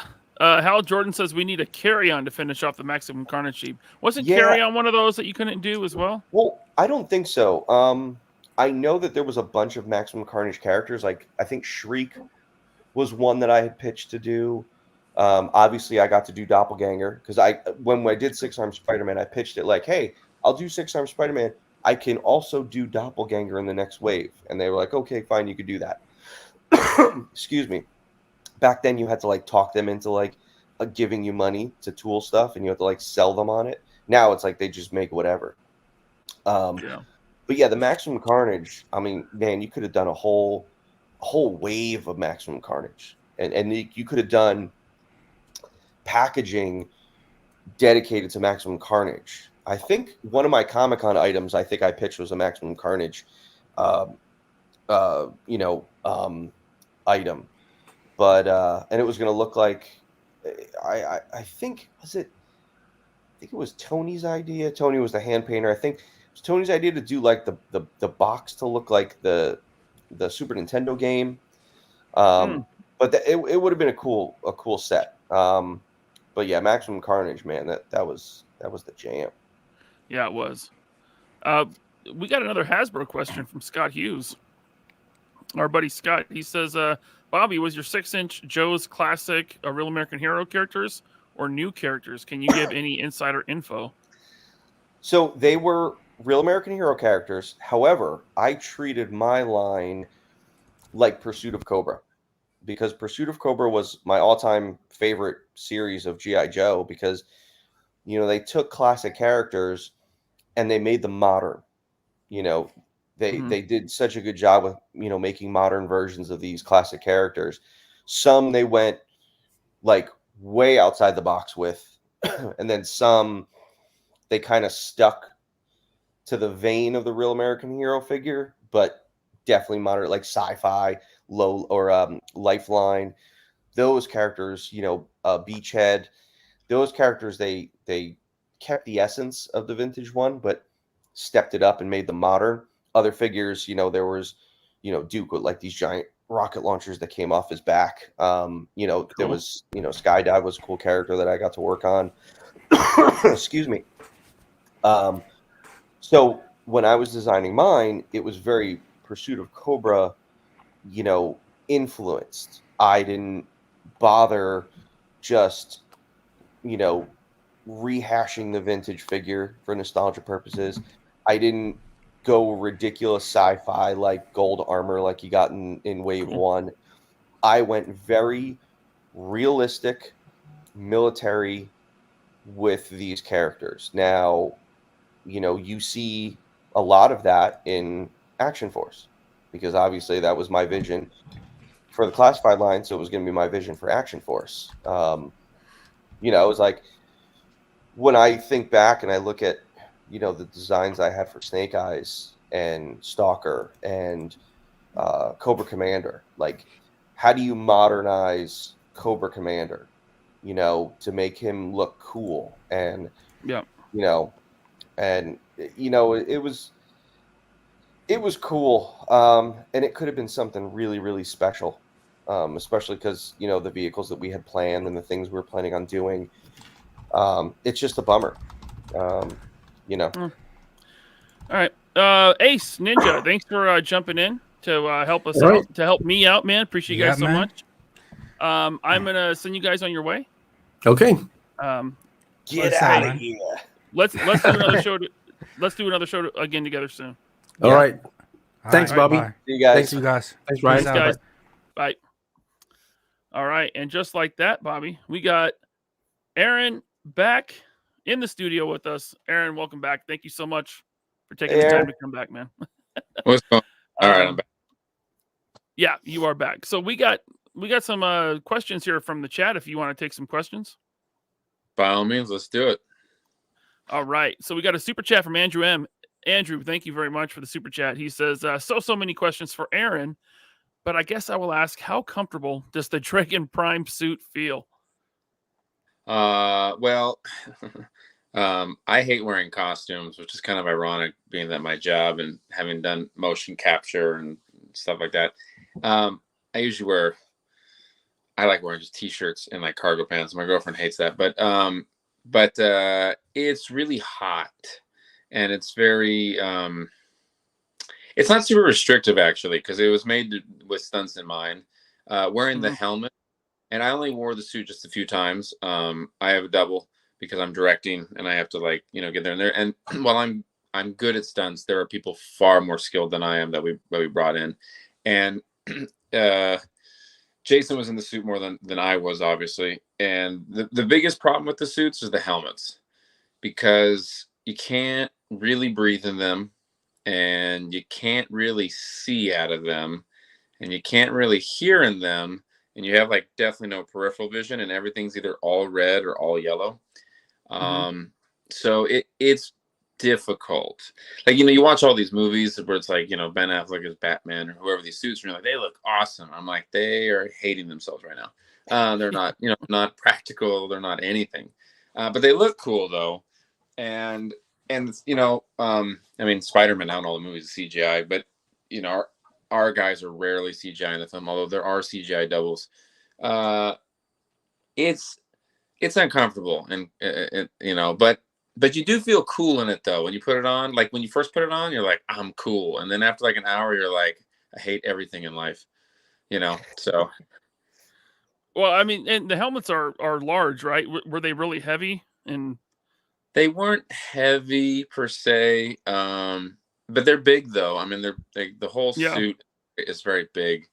What's funny is when a couple of you can't really see, and we fought in a lot of dark areas, and sometimes you're just going at it, and you can't tell distance a lot, which is kind of when you watch fight scenes, they're great fight scenes.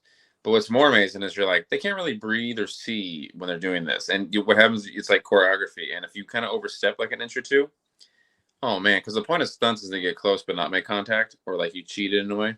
Sometimes though, we all got blasted in the face though, but the helmets were kind of actually protective though, because you would just get rocked and just be like, whoa, we're helmet actually kind of works, but there's a lot of, if you look at the stunt helmets, they are all kinds of damaged because we just went hard on them.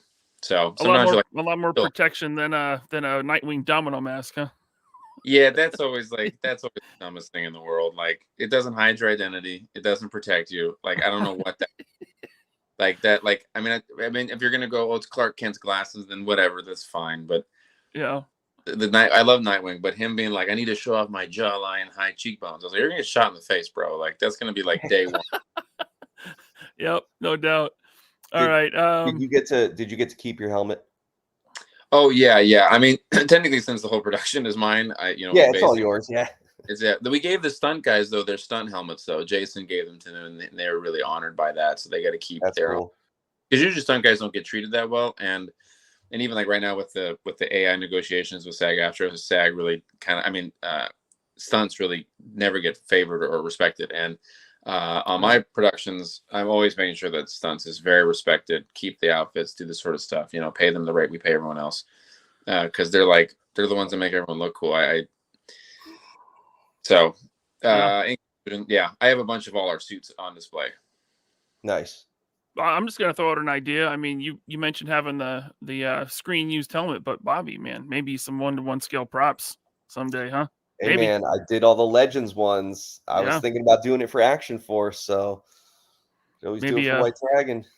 That'd be cool, man. Let's see here. Not a question, but Amazing Bro says, I can't believe Bat in the Cave, he meant Bat in the Sun, is the guys behind Batman. Dying is Easy, one of my favorite Batman films. It's awesome, dude. I love it personally. Cool. I like it. I think it can be better, but I like it a lot. Let's see here. One of the funny I get is when people comment about my face, which is really weird. People come up to me at conventions and like they'll say like it's a compliment because I didn't. And people, they'll be like, "I loved your prosthetics," and I'm like, "That was just on my face," Or they're like, "Oh man, your face is so scary looking," and I'd be like, "You said that." All right. So luckily I have a hot girlfriend, so it kind of helps out. But well, you do have you do have the ability to contort it in a way. It's like almost like very Jim Carrey-esque because you can get in that really crazy like Joker like glare, that big cheesy smile. Yeah, like if you get, especially like you get there and yeah. It was weird. But then at conventions, everyone's like, "Do the Joker face." I was like, it's already, I think, aged me. Because, Yeah. Drew G would like a hard copy of the movie. Is there plans for DVDs, 4K, Blu-ray, all that? Yes. 100%. Awesome. Junkie on Crafts and Builds says, I loved your short films with Batman and your interpretation of Joker. Did you approach White Dragon the same way? Yes. Yes, cool. We did. Let's see here. Happy Accident has a question. He says, who gets the coolest move, Dragon Prime or White Dragon? I mean, ultimately, White Dragon has to get the cooler move. Although there are some really cool moves from Dragon Prime. But we try to balance it, because your hero is defined by his villain. So his villain has to be cool. But White Dragon, he probably has the coolest moves, though, I would have to say. But there are cool ones for Dragon Prime. But he does he has the coolest ones. Yeah, awesome. Let's see here. Oh, good question from Snotlips for both of you guys. Are there plans to do the rest of the cast in figure form?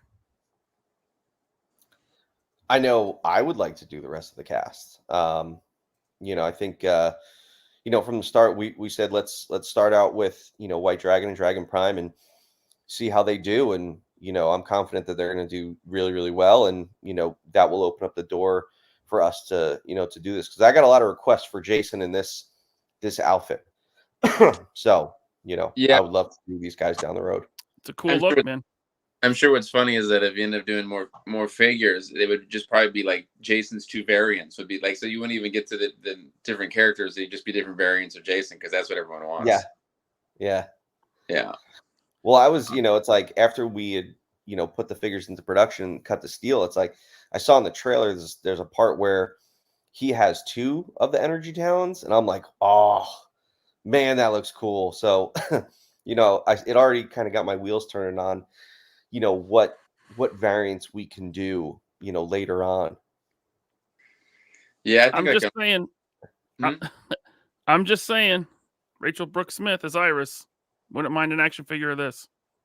She's pretty sweet. She's a good one. Yeah, she's got 2 looks in the film too. They have a lot of characters have different looks. Cool. All right.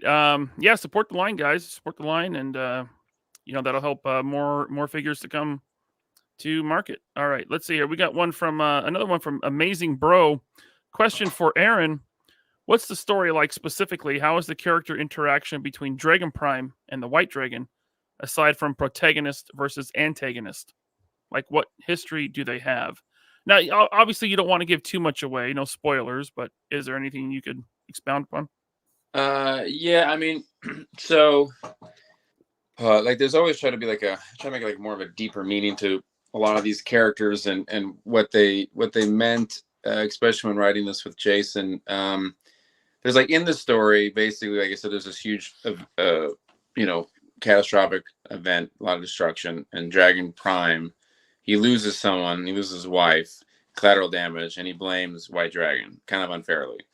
And then so basically he's under the belief that the White Dragon is this arrogant, God appointed type person, and he wants to bring him down. So he's a very relatable villain, goes about things the wrong way, of course. And then, you have Jason or Eric Reed, who, didn't mean to do any of that, and he feels guilty. And it shows the point of the story is just kind of to show this, it's really important to understand both sides of things, and for you also to understand knowledge, especially in today's world. There's like a lot of like yelling at each other without understanding things, and a lot of like yelling because you just don't understand. And then in the film, there's a second villain who's just pure evil, and that's like a different kind of thing. But really, the interesting thing about the two characters is that in real life, they're both actually Jason. They're both his inner self. You know, he has the hero who lives with regret, and then because like my character Jai Katua, he deals with addiction, he deals with suicidal tendencies. You know, he has anger, and Jason was very public about his mental stability. He put a lot of poetry out online where he was very honest with people, which I thought was really rare, because a lot of people don't air their flaws out. But when Jason was putting this together with me, he wanted that both characters are kind of him, and it's like the inner conflict that we kind of a lot of people have. So there's like a deeper meaning to the film. That was a long answer. No, that's cool. Oh wow. And then there's parts in the film that, when you know what happened in real life, it's pretty trippy. There's a lot of things that happen in the movie that real life had happened to them, and it's kind of wild when you see these things in the film. Which I can't really say without going to spoilers or revealing Jason's personal life, but it's pretty weird. Well, we'll wait. We'll wait for the movie. Okay, we got a question from Astron1701. He says, would love to have JDF head sculpts for my Mighty Morphin Power Rangers stuff. What Bobby has done really put the other companies to shame. Keep up the great work. Oh, okay, cool.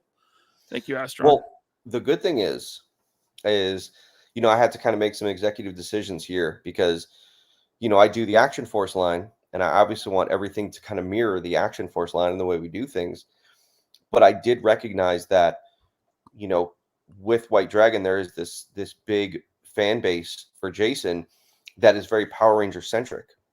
Mm-hmm. So I had all of our wrist pegs and all of our head pegs match the Lightning collection, so that Jason's head can be used on the Lightning collection figures and vice versa. So so those of you that have Lightning collection figures, you'll be able to use the heads and hands on the Lightning collection figures as well.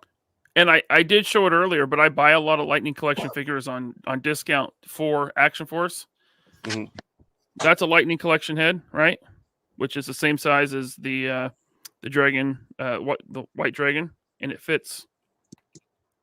Yeah, the factory did tell me that the balls were very, very similar. Very similar, so, yeah. So yeah, you'll be able to do a lot of swapping and kit bashing with that. That's very cool. Let's see here. We got one from Tony Robles for Aaron. Thank you, Tony, for the super chat. As a lifelong Bat in the Sun fan, I'm so excited for Legend of the White Dragon. So happy you left the figures in such capable hands. Oh, okay, cool. Thanks, Tony. Thank you, Tony. Very cool. Yeah, sure. I love it. I'm every time I see the figures out for sale, wherever they're going to be for sale, I end up probably buying all of them. I'm a compulsive action figure buyer, and if I'm on the face of them, I mean, I don't know why I wouldn't. I mean, yeah. I keep thinking there's an episode of, I think it's an episode of Friends, where like Joey finally gets a good review and he buys like all the newspapers because he's so excited to like about the review. But then Ross is like, but no one gets to read the great reviews about you, Joey. And he was like, oh yeah, so it's like. So what are some of your favorite lines? Like what lines do you like to collect? Well, okay, so I grew up in the 90s, and like the X-Men toys of the 90s was like everything. And I have all the figures from back then, but I also compulsively rebuy those figures all the time. I have storage units of just 90s X-Men figures. Just like I bought like 5 this weekend when I have like 10 of this figure already. But what I want to do though, and this is the truth, you'll both enjoy this. So Toys R Us was like key for all our childhoods. Like Toys R Us was everything. And when Yep. Toys R Us was closing, I was heartbroken. I was very sad. So what I did is I the big Toys R Us letters? Yep. Mhm. Yeah, so I went to a Toys R Us and I found one of the older Toys R Us's, because the newer Toys R Us's, they have the big star around the R, and the original one didn't have that. The original was just the backwards yellow R, and that's the one I grabbed. So I found a Toys R Us that had that, and I was like, I would like to purchase your sign, which they sold it to me, and I had to bring I had to get it taken off and put in this. So it's in my big storage unit in my studio. I have and these, I don't know, these letters up there, they seem smaller, but when you get them down, they're really big though. Like each letter is like over 6 feet. So I want to build a Toys R Us in my backyard in the studio. So I basically, in the Toys R Us, all the pegs and the shelving in the aisle, I bought the whole aisle, and it's all broken down. And what I want to do is basically, when I am financially able to do silly things, I'm going to build a gym toy store in my backyard. And basically, I want like a mini Toys R Us. And you just, when you walk down that aisle and it's just everything is stocked of all your favorite toys, and just the euphoria that washes over you. That's what I want in my backyard. And it's say Toys R Us outside. But yeah, so I love that. And the fact that Hasbro, I'm not super big fan of Hasbro recently because of how they treated Jason. But but their X-Men line though is so good though, and they started reprinting on all the card stocks, like the old ones from like the 90s. Like if they reprinted all the toys that they already made with the old card stocks, which I've already bought those, but I would rebuy them like 17 more times. So that's that's the main thing I buy. I would like to I'd like to ask you this question though, because I haven't said this, and I have a tremendous amount of respect for McFarlane as far as what he did with Spawn. And he broke off, he did his own thing, and he's a brilliant artist, and his figures back in the 90s were revolutionary. His DC figures, I think, are super hit and miss, and they're just weird and clunky, and the paint, and they don't sometimes it's like cool, but most of the time I'm like, I feel like the company that had him before, which I think was Hasbro. No, it was Mattel. It was Mattel. Sorry, it's Mattel. Mattel's figures were way better, I felt, than the McFarlane. Do you guys, because your guys are toy experts too? What are your thoughts on that? So I think Mattel was definitely way more toyetic, and just like you, I have an amazing amount of respect for Todd McFarlane. I love Todd McFarlane, but his DC line to me is more miss than hit. Yes. I'm not a big fan. Like, he does really well with like the bigger, like monster type characters, but when it comes to Batman or Superman, I'm just really not into what he's doing. Yeah. Yeah, I agree with Ryan. I mean, I have a few stuff, but one, I don't like that he went with the 7-inch scale, because everything is out of scale compared to everything on your shelf.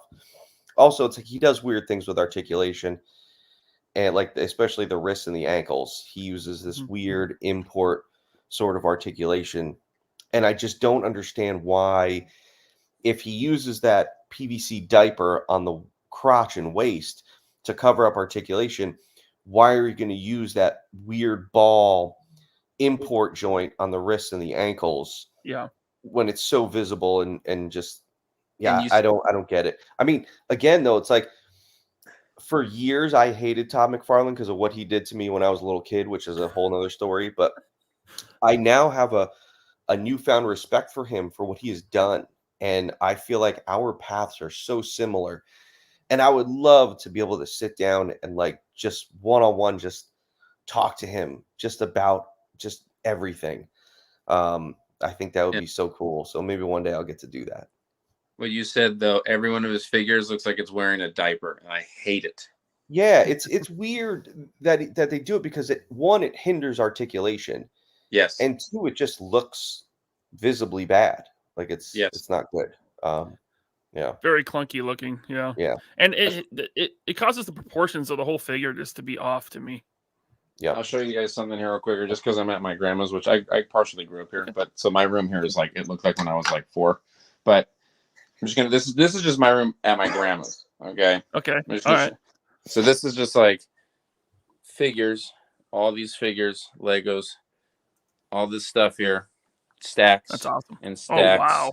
And stacks and stacks of toys. Oh, the Ooh, bat the bat ski boat. boat, man. I had that bat ski boat.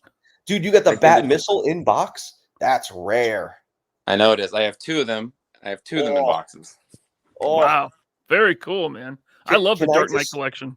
Can I just say how jealous I am that you have the Toys R Us sign? Because there was a Toys R Us when Toys R Us went out of business. There's one, a couple miles from my house, and I would pass it every week. And I kept saying to myself, you know what? One day I'm going to go and steal the R. Like, I just want to go. I want to get a ladder, and I want to go and steal the R. And I kept saying it, and now they turned it into a BJ's, and I never got to steal the R. Damn it. You would.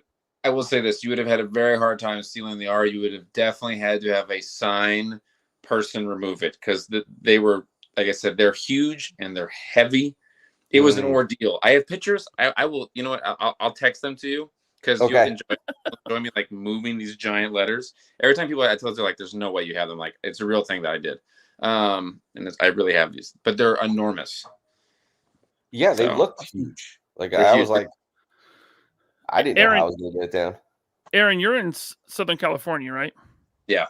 Have you been to the Frankenstein down there by the City of Industry? So when Frankenstein's first opened up back in like the mid '90s, I went all the time, and that was like a big thing. That was amazing. Like, I was a young kid, and that was cool. And I'd gone all the time. They moved about 4 years ago into they expanded into a location. I have not been to that new location, which is really heartbreaking because I really want to go, but I also don't want to go because I would be broke when I would leave. Because it's like, you have adult money and you just walk around and you're like, oh, toys. The problem is I almost own everything that I would ever want to own. Like, I go there and I'm just buying, but it's not even like I want to buy them. It's the joy of buying them. Just the shopping cart and just like all of these, like just making stupid decisions, Absolutely. But I don't drink, I don't smoke, and I don't gamble. So I was like, this is my one problem. Let me have my one problem. You got your vice. Yeah, Right. I was there late or earlier this year. I went. We were down there to go to Universal and Disney and all that. And cool. I didn't even buy anything. I've been there a few times, and it's in an old Sam's Club now, so it's huge. It's and huge. The vendors are just packed full of toys. They have the entire Toys R Us sign that they got from a Toys R Us up on the wall when you go in. It's just so cool, man. I didn't spend I didn't spend a single dime there, but I had a great time. It's awesome. You're stronger than I am. Yeah. Okay, so I got a few more questions for you here from the chat, and then we'll cut you loose because I know you're busy and it's getting late. So let's see here. We got one from another one from Amazing Bro. I don't think I read this one yet. He says, since you mentioned not being able to see from the helmets, how were you able to do the fights with the helmets on? So you could kind of see, like, picture wearing like super, like, like the sunglasses you use to look at the sun at, like where you can I don't know if you ever worn any of those sunglasses. Mm-hmm. Imagine wearing those indoors and then having to fight. It's like you can kind of see, and also it's really foggy too in there because it's like your whole, like, you're breathing and everything. Right. So you could see it's very tough. And for most people, they'd be like, I can't do this. But for experienced fighters that, like, that's what we do, you're like, I can fight through this. You know what I'm saying? It's like, you know what you're doing. But it's tough. The average person, like, I feel bad because we were even thinking about selling replica helmets. We did it when the Kickstarter was live. And I think a lot of people got those helmets and they're like, I can't see out of this. And I was like, well, yeah, I mean, it's an actual replica. Cool. Collected Disconnect says, any injuries during the stunt work? Not really. We've gotten through all 28 beatdowns and really all my fight projects, and knock on wood, and no one's ever really gotten injured. I'm pretty safety conscious just because I do stunts, and since I'm the director, I wouldn't ask anyone to do something I wouldn't do myself. And I know because I've been on sets and like I've done stuff like when I was on Deadliest Warrior, which is kind of a low rent show. Like there was one point where they were like, I was playing like a Native American, and which I'm Hawaiian, so it's okay. We're all kind of indigenous. But they were like, oh, you get up there off that boulder and like jump down and like shoot a bow and arrow. And I'd be like, that's 14 feet. And they're like, yeah, but you're a stunt guy. And I'm like, also a human being though. Like, Yeah. You know, like people just like in Hollywood, they're like, put your stunts. And I was like, 14 feet. That's ridiculous. Like I will break everything. Like I thought you were tough. Yeah, you're And I not was like, invincible. yeah. So I try to really take that into consideration. I take a lot of pride in the fact that no one's really been injured. All right, Classic Donut, thanks for the super chat. He asks, Aaron, which specific figure is your holy grail? Oh, you know what? It probably is. I could show it to you. I have it in my room because I have like 30 of them. Oh, wow. I mean, I can show it to you. It's not that big a deal. Right. You can. It's not that expensive. But every time I see it in public, I have to buy it. It's in its tub as everything is. But it's this one right here, and this one. And I love buying these figures with the orange Toys R Us sticker on them still. Like that's Yep. But this one, right, like that guy right there. Oh, yeah. That's Wolverine version 2? Yep, version 2. You know what's up. Yeah. Yeah. And then I also love this one, though. This is like one of the first figures I ever got. Oh, yeah. But what's Iron interesting Man. is that these ones I bought like off eBay. I had like 10 of each one of these. But these are the original ones those are my original ones as a kid with the bad paint job. So, oh, wow. Awesome. right. I'm also a big statue collector. People don't know that, which I even have statues. Like I have my Forever, that's Returns. And then I have a big Ben Affleck statue with figures tucked in the corner over there. I have a problem, but it's okay. Hey, we all hang our head with the same shame, man. I know. So I bet Aaron would appreciate, because he wasn't on. We were talking about my new holy grail that I just purchased. What is that? Were you a Dick Tracy fan? I wasn't, but I had the Dick Tracy figures though, so I kind of. Okay. I mean, good. I just bought a blank figure. Really? Yeah, and it was a lot of money, but How they're much?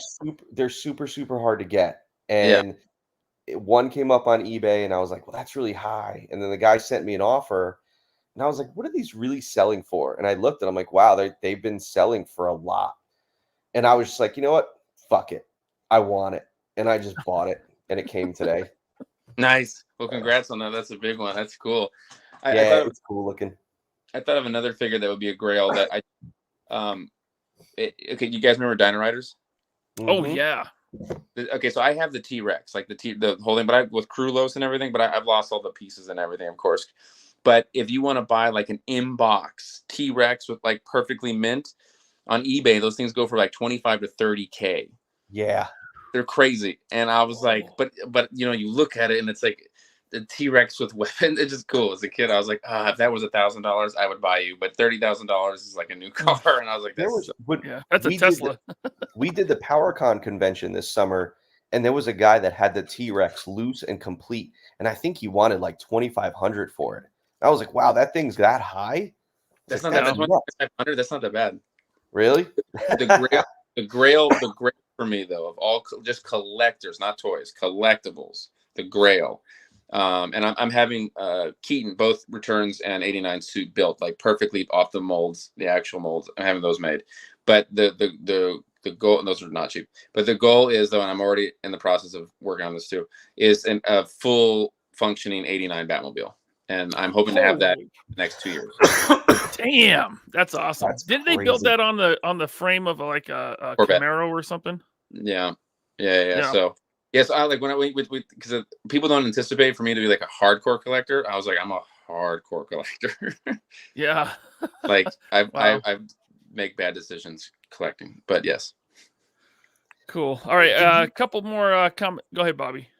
Did you say you guys were selling replica helmets, White Dragon helmets? We were during the Kickstarter. Gotcha.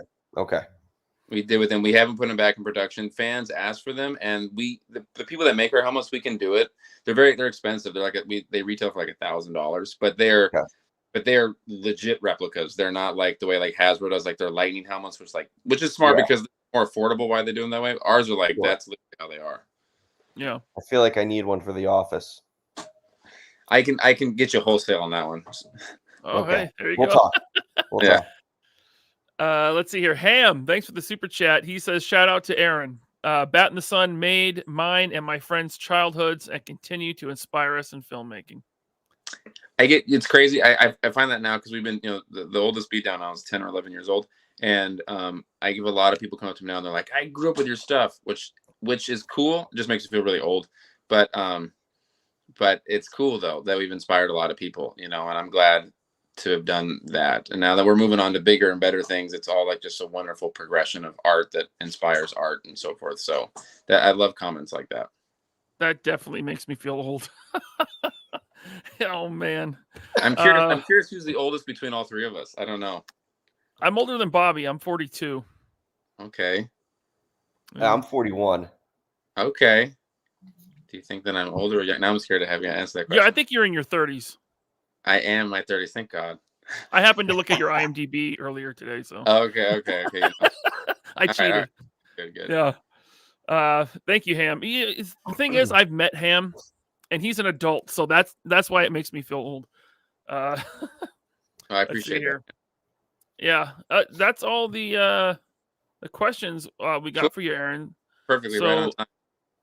Yeah, I do just want to say, there they are, Legend of the White Dragon 2-pack with the White Dragon and Dragon Prime, available now at Valaverse.com. The link is in the chat and in the description below. Links to batinthesun.com in the description below, as well as your YouTube channel, Aaron. Everyone should check those out. Yeah, and we're going to post the trailer for the figures on our side, and we're going to start rolling all that out this week as we get ready to. If you knew the amount of crazy things that we've been doing and all that kind of stuff, you'd be like, well, but we're going to get them all out there and stuff. So awesome. But I want to say thank you for being on this podcast, and really, I everything I do is usually for someone else because that means more to me than me. And Bobby, you bringing these figures to life, I know would make Jason like over the moon, like happy. So I appreciate you doing that. Like that means a lot, man. That you have no idea how much like that means to me. Like that means a lot.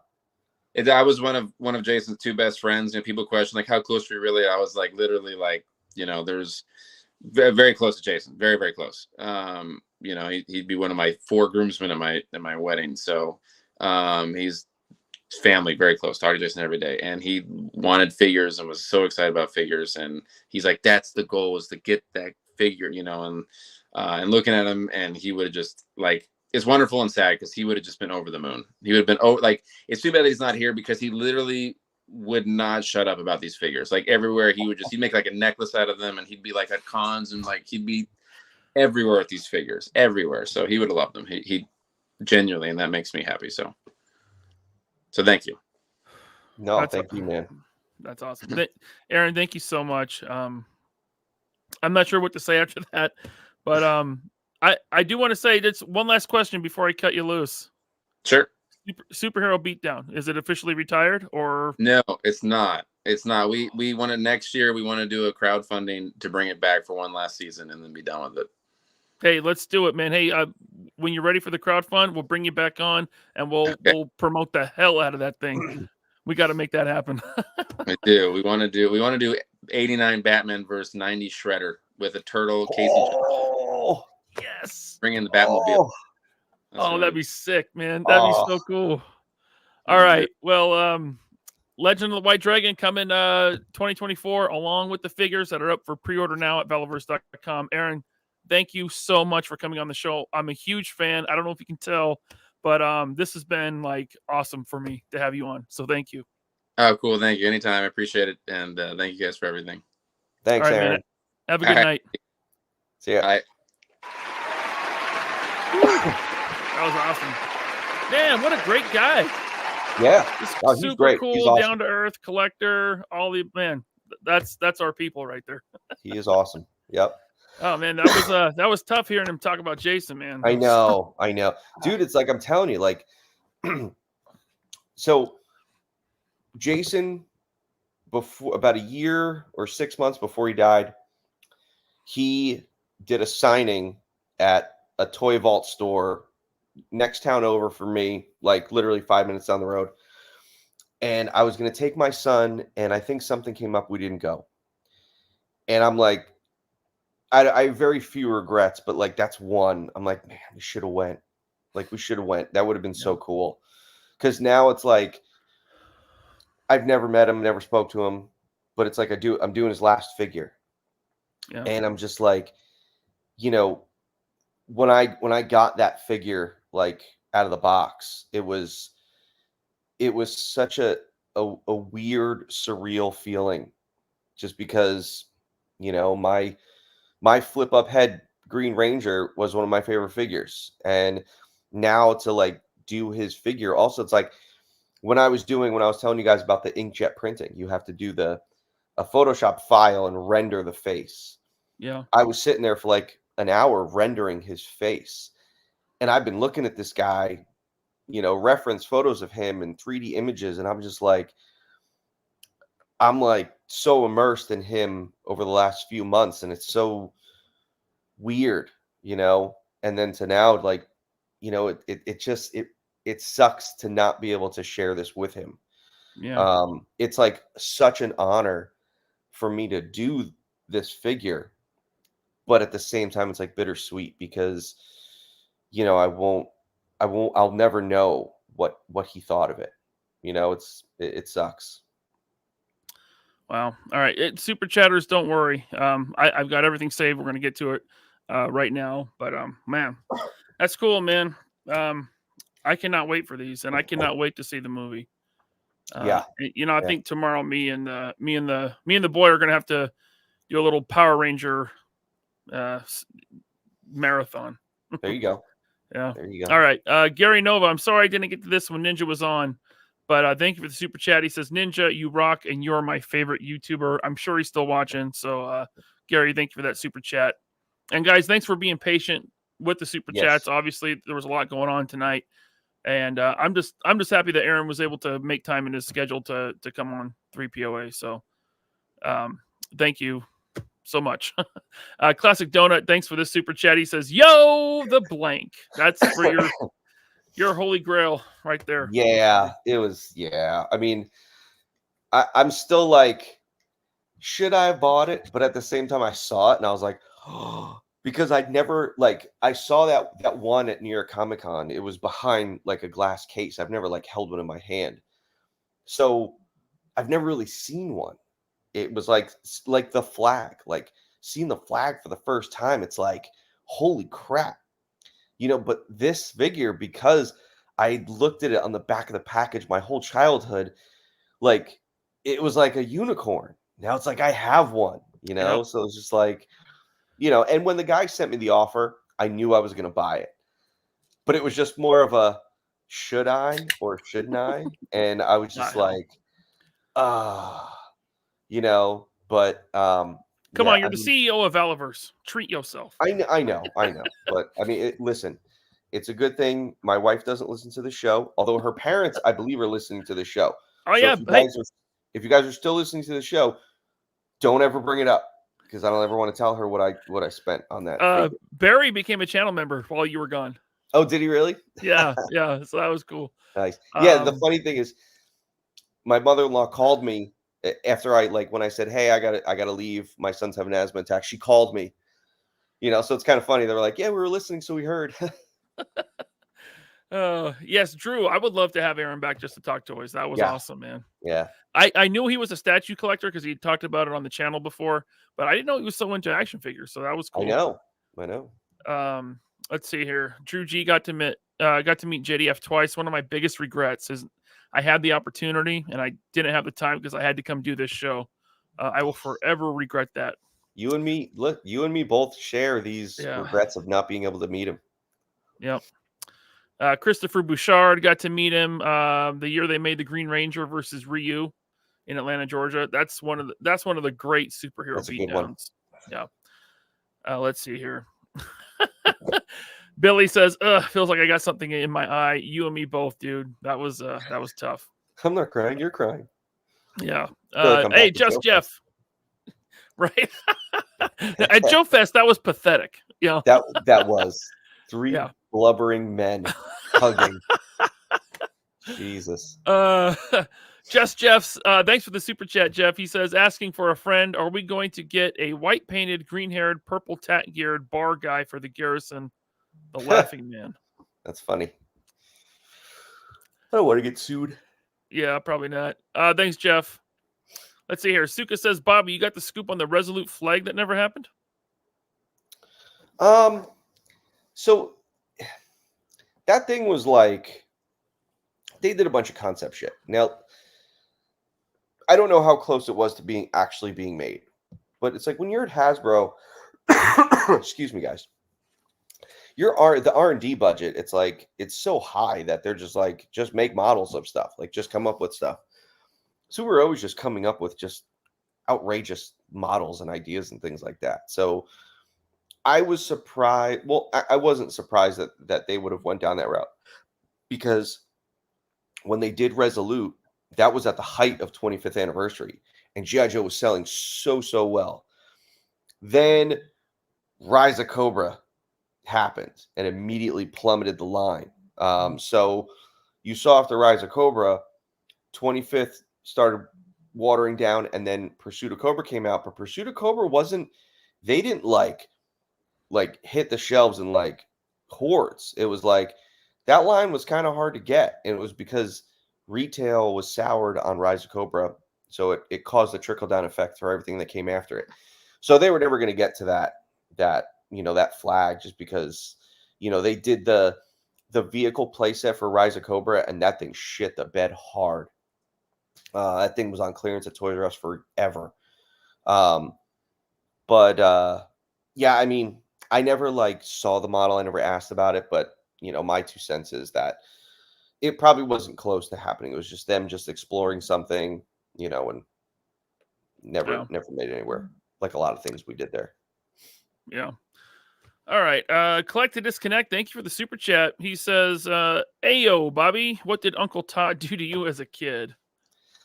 I guess You've told the story before, but if you want to run through it again quick. I told the story on another podcast. But so what happened was, so when Todd first started his company in, what was that, 93? He started in New Jersey, and the warehouse where he started was rented to him by my stepmom's father and his partner. So the two of them, they own this building, rented it out to McFarlane. So he knew I love toys. So he went, told them hey, my grandson big in toys. So the guy who kind of, well, not Todd, but one of the guys, the office manager or something, said, hey, bring him over. We'll show him the place. So I went there, and this was after everything came out. That first series of Spawn figures were so good. The first Spawn and the medieval Spawn and the Spawn car. So my grandfather ended up bringing all that stuff home for me. I had everything he got for free and gave it to me. Then I went to the, to do a tour of the place, and the guys showing me around and stuff.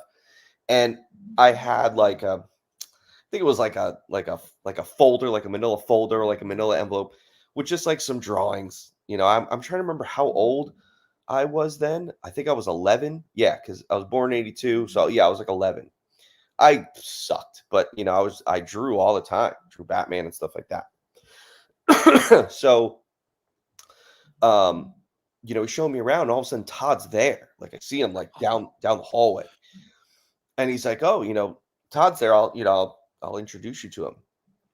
So then Todd turns and comes walking towards us, and he's as an 11-year-old, Todd McFarlane. I don't know how old Todd McFarlane was at the time.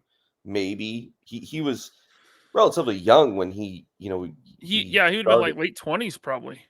Yeah, late 20s, maybe 30. So, yeah. But he was intimidating to me as an 11-year-old, knowing that's Todd McFarlane. I had Spawn #1, I had his comics. That was at the height. Spawn 1 was worth so much money at that time. And I'm looking at him holy crap, that's Todd McFarlane. Guy says, hey, Todd, this is Dan's grandson. You should check out his drawings. He's got some pretty good drawings in there. And he blinked it quick, looked down at me and looked back to I don't have time for this shit. And just stormed off. Oh, yeah. And I was just that's tough. Everyone's as an 11-year-old, you're so shocked and scared of the scenario. He cursed at me, Todd McFarlane cursed at me. And then the guy tried, he tried to be Oh, he's really busy. Don't worry. Don't worry. It's don't worry about it. It's all good. And he's just, oh, come check this out, blah, blah, blah. Like literally tried to like just smooth it all over. Excuse me, guys. But from then on, like I remember like I got home, I was so upset. I told my dad about it. I was so upset. And I was just like, damn. And then like as I like would get older, like it made me more sour. And then sour grew into like being like angry at this guy. Never bought his comics anymore. And I was like, screw him. And I went to the art school, like Joe Cuba art school. Every time McFarlane would be brought up, fuck McFarlane. That guy sucks. Like I would just hate on him because I had this just like this experience that happened. And I carried that all the way until about 2 years ago or 3 years ago when his documentary came out. Oh, yeah. And I said, you know what? Let me watch it. Screw this guy. I'll watch it. And I watched it. And I'm just like listening to him talk and the passion he has and what he did and what he's built and how long he's been in the toy industry. And I was like, damn. And the documentary ended. And it was like, I wanted to hate him, but I couldn't. And it was gone. Like all the hatred I had for him for 20 years was gone. I was like, shit. He was probably having a really bad day. Probably. Listen, he just started a toy company.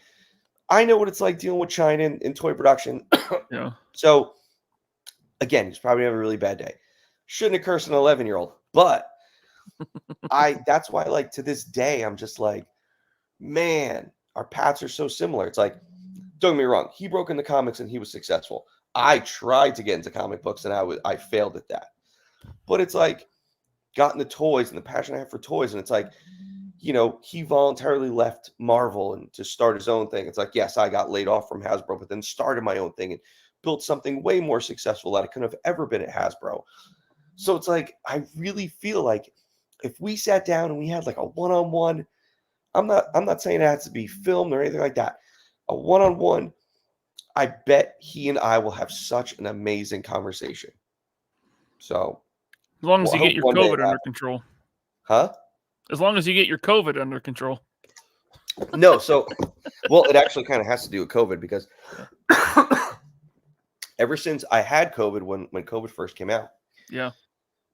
Now it's like I get sick like once, maybe twice a year. If I just get a cold, that cold automatically turns into bronchitis. Automatically. So it's like I was sick, a week or two ago. Kids came home, germs from school. I got a cold. Yep.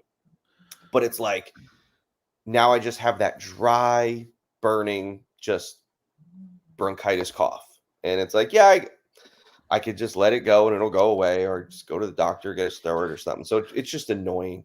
I had asthma as a kid and then never had asthma like my entire adult life. Got COVID and now asthma's back, dude. Yep, for 3 years. Yeah, I asked the doctor, I'm like, dude, why do I keep getting bronchitis? He goes, did you have COVID? I'm like, yeah. He's like, well, you're kind of fucked for life. Like every time you get sick, you're probably going to get bronchitis now. And I'm like, shit, that sucks. All right. We have a few more chats to get through here. And then we're going to end it and do the after show. And Bobby, you're welcome to join me if you can. If not, that's okay too, man. I'll hang. All right. Let's see here. Earl Potts, thank you for the member chat. He says, I had a buyer and a media pass for Toy Fair. McFarlane's booth said I should have registered 3 months ago. Ouch. Damn. So you didn't get to talk to him. Damn. Thanks, Earl. Let's see here. We got Cosmic Gladiator with his 1 month member chat. Thank you, sir. Bobby, is the Legends of the White Dragon figures coming to your UK partner? We are working on it. Cool. So the UK partner is still being worked on. I still see a lot of comments, but it's not. It's still happening. It's a uphill battle. We're working on it. Okay, he's trying. Let's see here. Ham, thanks for the super chat, man. Appreciate it. He says, got to send one last super chat because tonight was a great stream. Rolling with the punches and a live broadcast is tough, but you were some smooth operators. Thank you so much. Yeah, that was... Guys held down the fort while I was gone.